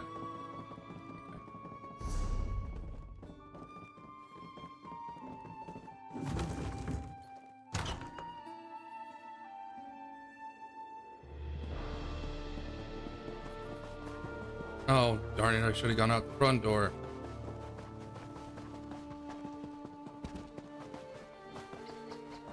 Had to walk all the way around again.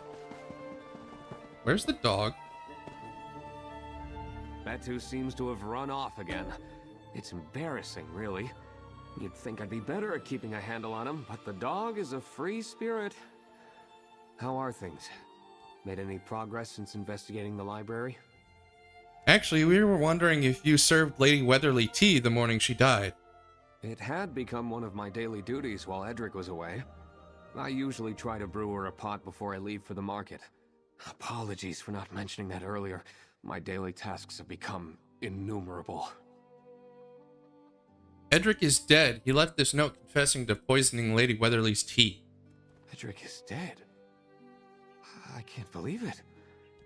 No, he'd never hurt Lady Weatherly. We were like a family. Wait, the recipe for the lady's tea is wrong. She's always found ginger to be too overwhelming. Are you sure Edric wrote this? Are you saying Edric didn't write this? He couldn't have.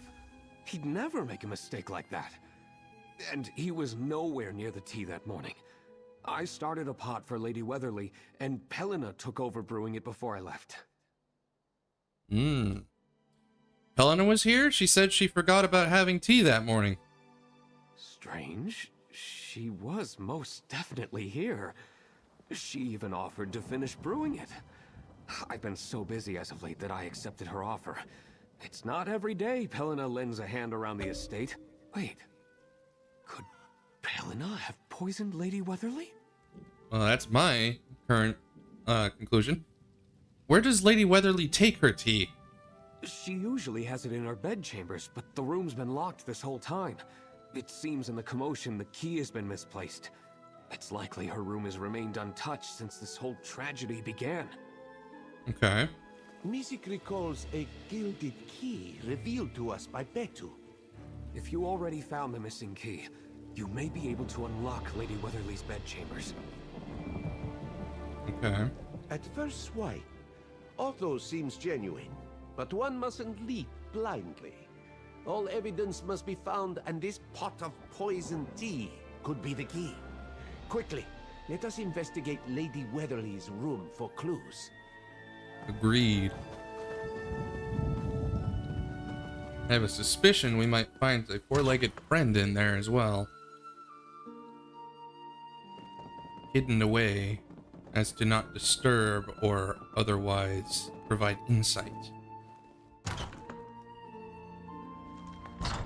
If the room has truly been locked this whole time, Okay, then no not dog. even the killer could re-enter. Let us see if we can find any clues among the mess. Alright, scrap of fabric. This scrap of fabric seems to have been torn from an expensive dress. Okay, well it was either Lady Weatherly's or Pelina's, because what's her name wasn't even here at the time. According to her own testimony, at least. Stained teacup. Stained with what? The residue on that teacup stinks with the same foul smell as the tainted tea we found with Edric's body.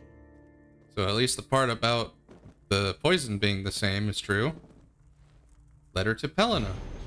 Dearest Pelena, you may not remember me, but I assure you I've never forgotten your name or the swirling script of your letter to my band of mercenaries. How curious it was to see such delicate writing spell out such a gruesome request. I still remember the shock in your husband's eyes, the way he cried out for his mother while he pawed at the dagger in his back. The memory remained an idle amusement until talk of a wealthy elderly woman searching for her son spread through Cyrodiil. Then it struck me. Your late husband and I bore a striking resemblance. I'm sure you'll agree.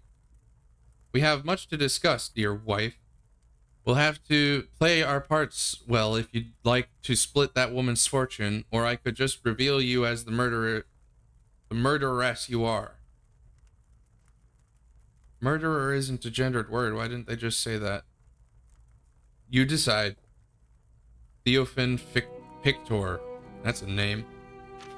If this letter is true, then Pelena played a role in Uriel's death. And this signature. Is this the name of our resident imposter? Mizik would like to hear your thoughts on what we found.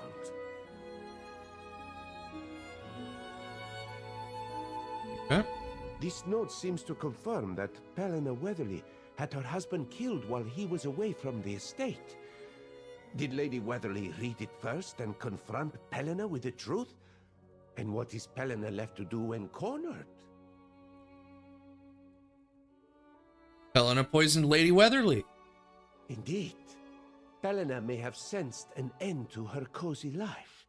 Killing Lady Weatherly before the imposter's arrival would secure her the fortune. She couldn't have known it was hidden, and now she can't reveal the imposter without outing herself. But Lady Weatherly was found in the library. A poisoned cup of tea would bring unwanted attention to Lady Weatherly's death. Pelena's only option would have been to stage the scene. A fall from a ladder at the lady's age? Mizik can already imagine the solemn nods of acceptance. That's fair. So Pelena and the imposter Theophan. They must have brokered an agreement. Ride out the storm of Lady Weatherly's death and come out the other side rich. But they've stumbled along the way thanks to a curious cook and a meddling Mizik. It's time we confront our killers. Yep. Possibly. Mizik heard a scream from down the hall. We must hurry. Did they literally just kill Aquilia? Did they already take care of the gardener or something? He's dead! Someone killed him! Betu? Betu, what's wrong, boy? Nobody leaves until Mizik finds out what happened. What a relief. Traveler, I heard that the there's Lion something by Guard the has body. taken Quick. back Camlorn. Okay. Mizik. Quickly, we must look for clues. Whoever did this couldn't have gotten far, and any lead will help us track them down. Okay, Aquilia. I was in the study when I thought I heard an argument. I came to investigate, but it was too late. Uriel was on the floor, and someone dashed out of the entryway. I don't know what to do. Okay, I think it's pretty clear at this point. Otho, can I talk to you at all?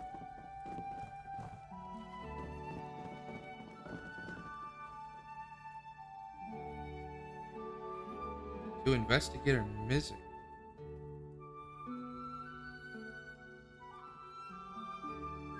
I don't see a note, but it's telling me there's a note.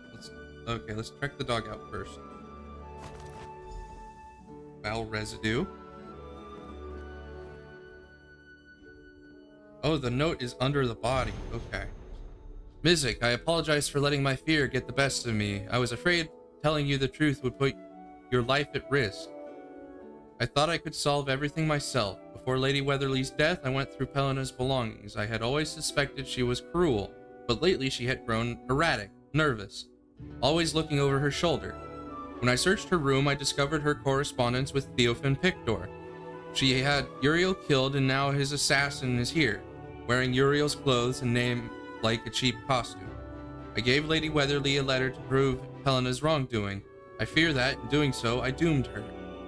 When Pelena confronted me, she demanded I return her stolen letter. I refused, told her I had hidden it, but she must have sensed my deceit, now known that I had revealed her betrayal to Lady Weatherly. I'm sorry, it's all my fault. Edric. So his actual suicide letter.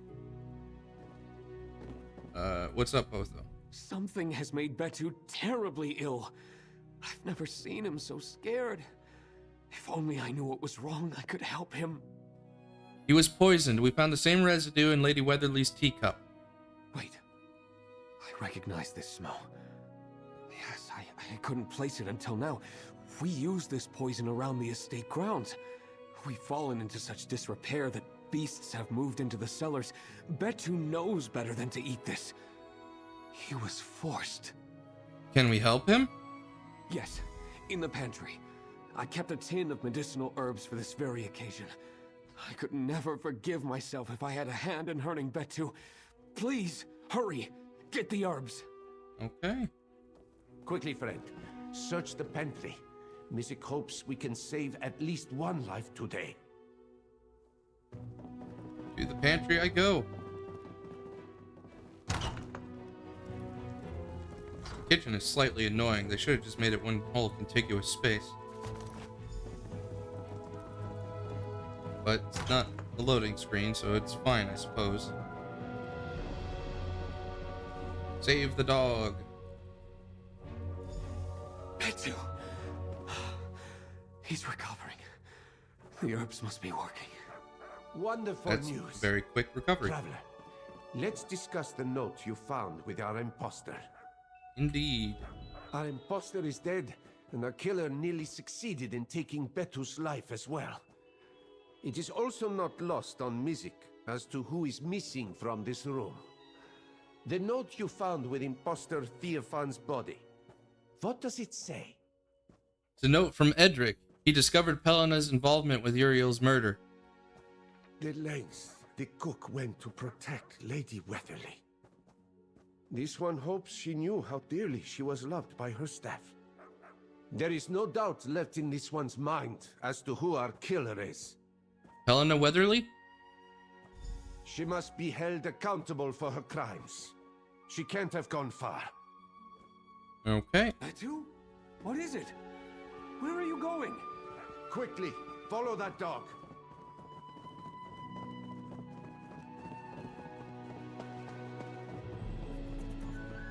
Yeah, I knew it. The Weatherly Cavern. Good boy, Betu. Oops. The killer may very well have fled through this door. Well, jumped the gun a little bit.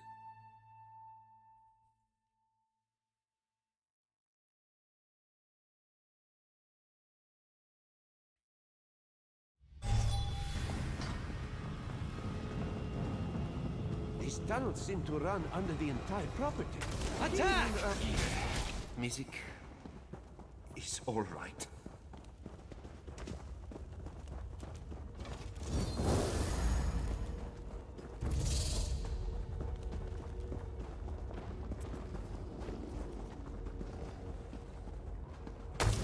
Get away from me, you beast! Needs I hear Pelena's voice.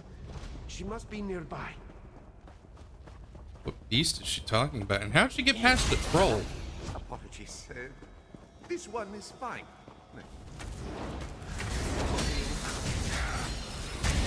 Mizik needs to stop doing that. Yeah, stop being so afraid of cat. Mizik is all right. Damn dog. How are you still alive? Well, that, nothing else, that definitely solidifies things. I've committed no wrong. That man was an imposter. If I hadn't gotten him first, then he would have killed me. I spit on Theophan Pictor's name for masquerading as my dear Uriel. We know you had Uriel killed. How could you possibly say that? Whose inane rambling convinced you of such nonsensical drivel? Everyone is out to frame me. Theophan, Otho, even that damned Edric. It's over, Pelena. Damn this rotting estate. Everything I did, everyone I killed, I did it for my own survival. I hope it crumbles into dust just like that crone and her son. I spit on their graves. Your own, how is it for your own survival, you crazy lady? The Count of Skingrad will decide your fate. Helena, why would you hurt Betu? Because this whole family can rot for all I care. Then why'd you marry into it? Money? You've done great work today, traveler. The air is heavy with death. But just like the sun, truth will come out. If only Lady Weatherly could see Pelena beaten at her own game. What happens now? Pelena will be delivered to Skingrad. With the evidence in hand, she should face charges for the deaths of Uriel, Lady Weatherly, and our impostor. While it's possible Theophan killed Edric, I am certain she played a role. At the very least, she commissioned it based on that letter. What of the missing fortune? To think this one nearly forgot about our remaining golden thread. Aquilia is the only living relative. Mizik supposes she will inherit the fortune. Not that we found a single coin to give her. We must have missed something. Fortune aside, what we accomplished today is no small feat. If the fortune was to be found, we'd have stumbled upon it during our investigation. Suppose so. What have you got there, boy? It seems Betu has brought us something. A dusty golden goblet. Betu, where did you find this? Betu? Otto, escort Pelena back to the manor. We will follow the dog. Does he have anything to say in I response? can't believe Betu was so brave. Chasing down Pelena like that. I've never seen him so singularly focused. I think he knew. Somehow. Truth be told, this one was ready to write the fortune off. Lady Weatherly spent so long trying to find her son, Mizik imagined the fortune dried up. A rare instance where Mizik is glad to be wrong. I honestly thought it had dried out with her searches as well, but I guess not.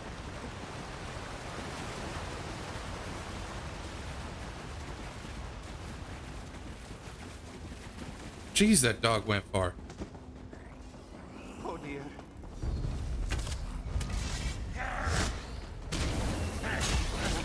Apologies. This one is fine. Okay, apparently I can't go down that way. Mizik. That's got it. It's all right. Missy can't believe it. Is this Lady Weatherly's missing fortune? Let us investigate. And there's only one thing to investigate. Note from Lady Weatherly. You are reading this letter, then Betu trusted you with our hidden fortune. I had hoped that one day I'd pass these treasures on to my son, Uriel, but I learned recently that the woman I cared for like a daughter betrayed me, and so it became necessary to hide the fortune she is clearly so hungry to acquire. I haven't gathered all the proof yet, but I called upon a dear friend who can help bring her crimes to light. If I don't live long enough to see her downfall, let this document serve to make my final wishes clear. My dear dog Betu and the staff that has looked after the both of us while I retreated into my grief are to receive my remaining fortune and the estate. They are what remains of my family, and through them the memory of my dear Uriel will live on. To Edric and Otho, I thank you for making my grieving a little more comfortable. I hope this fortune helps you look after the greatest gift my son ever gave me, my dear and faithful Betu. Lady Weatherly must have left that note before her death. We should show it to Aquilia. I have a feeling she won't have a big problem with it, but at the same time, she is the closest living relative, so who the heck knows?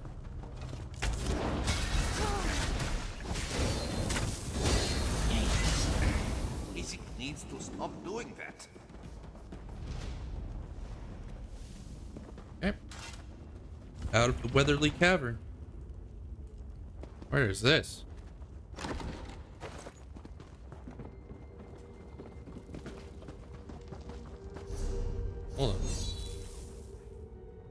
I guess it wasn't out of, it was just back through. Okay. Ooh, loading screen. I don't remember there being one going into the cavern. Never mind, I guess there was.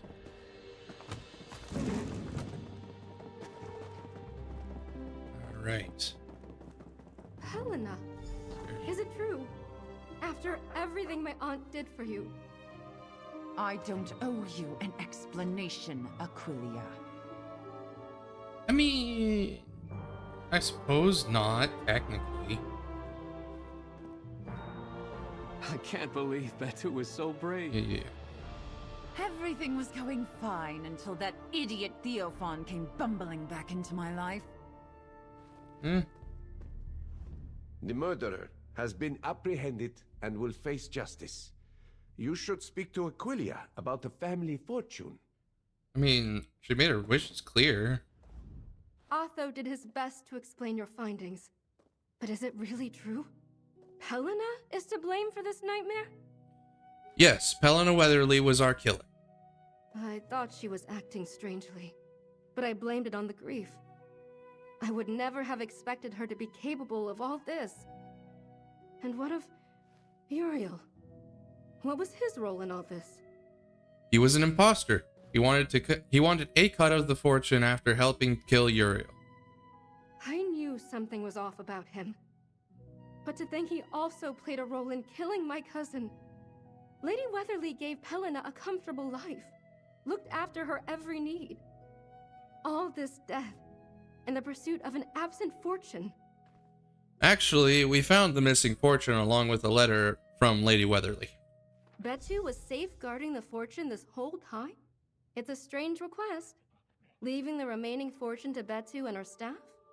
But I wouldn't dare go against my aunt's wishes. How sweet. Lord Betu of Weatherly. That's fair. It's kind of cute. You have got to be joking. The dog.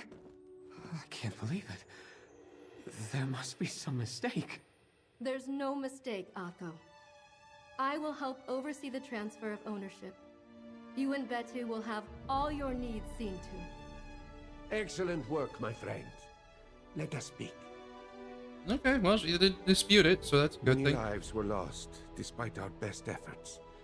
There is certainly joy to be found in our success, but this one will spend many a night wondering if there was more that could be done. Perhaps he is not as good an investigator as he thought. Well, we kind of figured that out elsewhere, but it's glad that you're become self-aware about it. You're still not a bad investigator. Lady Weatherly and her son can rest easy thanks to you. Do not downplay your role either, friend.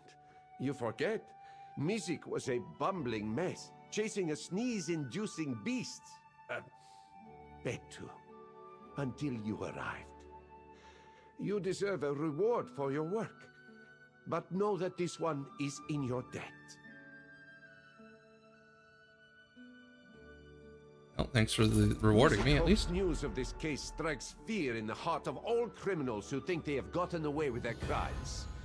No matter how many years go by, justice is still hunting, and Mizik will find you in the end. What will you do now? Mizik will stay for a while as executor of the estate, but he cannot linger long. There are crimes that require his attention, and he must hurry before the trail goes cold. But we just solved a crime. Yes, and Mizik could not have done it without you. But resting in the shade of one's successes too long dulls the claws. We will meet again, friend, and criminals will tremble at the thunder of our boots. Mizik likes saying that part. I bet you do, buddy. It's been a pleasure, as always. I've always preferred cats. But you've made a good argument for dogs, Betu. This one thinks Betu likes you. Oh, well, you do seem like a very good boy. I'll be sure to order a lifetime supply of steak dinners. don't know if that's good for a dog, but I'm sure he'd appreciate it. Don't worry. I'll take care of all the remaining paperwork and help get Otho and Betu on their feet. Thank you for everything you've done today. I hope my dear aunt can rest easy now. What will you be doing now? I'll ensure that Otho and Betu are recognized as the estate owners. From there, it's largely up to Otho. I'd imagine he'd want to hire staff and begin tending to the estate grounds again. At the very least, I'll make sure he rests. And Betu? It might sound strange, leaving an estate to a dog, but wealth can be funny like that. I once attended a masquerade in Somerset, organized by a pet cat. Everything has paled in comparison since. Betu's a good boy. I'm sure he'll adjust. How do you feel about this arrangement? If I'd found out when I first arrived, I may have been a little more concerned. But after seeing the way Otho dotes on Betu, and knowing how much that dog meant to my aunt, I have no qualms. This is what she wanted. Okay. Pet the dog. Alright, Otho. Final words?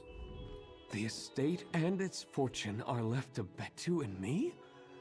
I've always thought that Lady Weatherly's generosity was unrivaled, but this... it's almost too much. I assure you, I'll see to all of Betu's needs. We're family, after all. And what will you do now? I don't even know. How does one run an estate? I'll have to hire staff, of course, then get around to the gardens.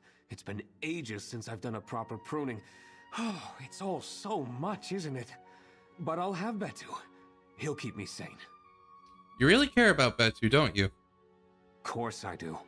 Never had a pet or siblings. And I've been tending to rich folks' gardens ever since I could use a pair of shears. It wasn't until this estate that I felt like I could breathe. Be myself. Have friends. Betu's a part of that. Well, I'm glad it's a happy ending for everybody. Except for you, Helena. Don't look at me like that. You would have done the same thing in my shoes. No, I really wouldn't. I wouldn't need to. Why did you do it? The fortune was always my goal. I was happy playing the doting wife, but when Uriel went off to battle, I got greedy. Some old and unsavory acquaintances put me in touch with an assassin, Theophan. I thought I had it all figured out. But you killed him too? The fool thought he could show up and demand half the fortune for himself. And the more you and that investigator dug, the more reckless he became. When he threatened to out me and take the entirety of the fortune, I knew I had to kill him. And now it's Betu who will receive the fortune. That wretched old woman had one last twist of the knife up her sleeve. I hope she's enjoying this from whatever corner of oblivion she's in. Damned woman never did like me. She was right, but still. From the sounds of it, she liked you well enough to pay for your way. And your expensive looking clothes. Alright. Well, that quest went on a lot longer than I thought it would. The whole night, in fact. Yikes. Well. I guess I will be making my way back to Skingrad, and then we'll be heading to Ostomer. So I will head back to Skingrad off stream, and I will start off next week with traveling to Ostomer. Thanks everybody for showing up, and thanks to those watching after the fact for enjoying, if you enjoyed. I hope to see you around, anybody really, around next week. It'll be around 11 p.m. UTC as usual. Hope to see you all there. Thanks again.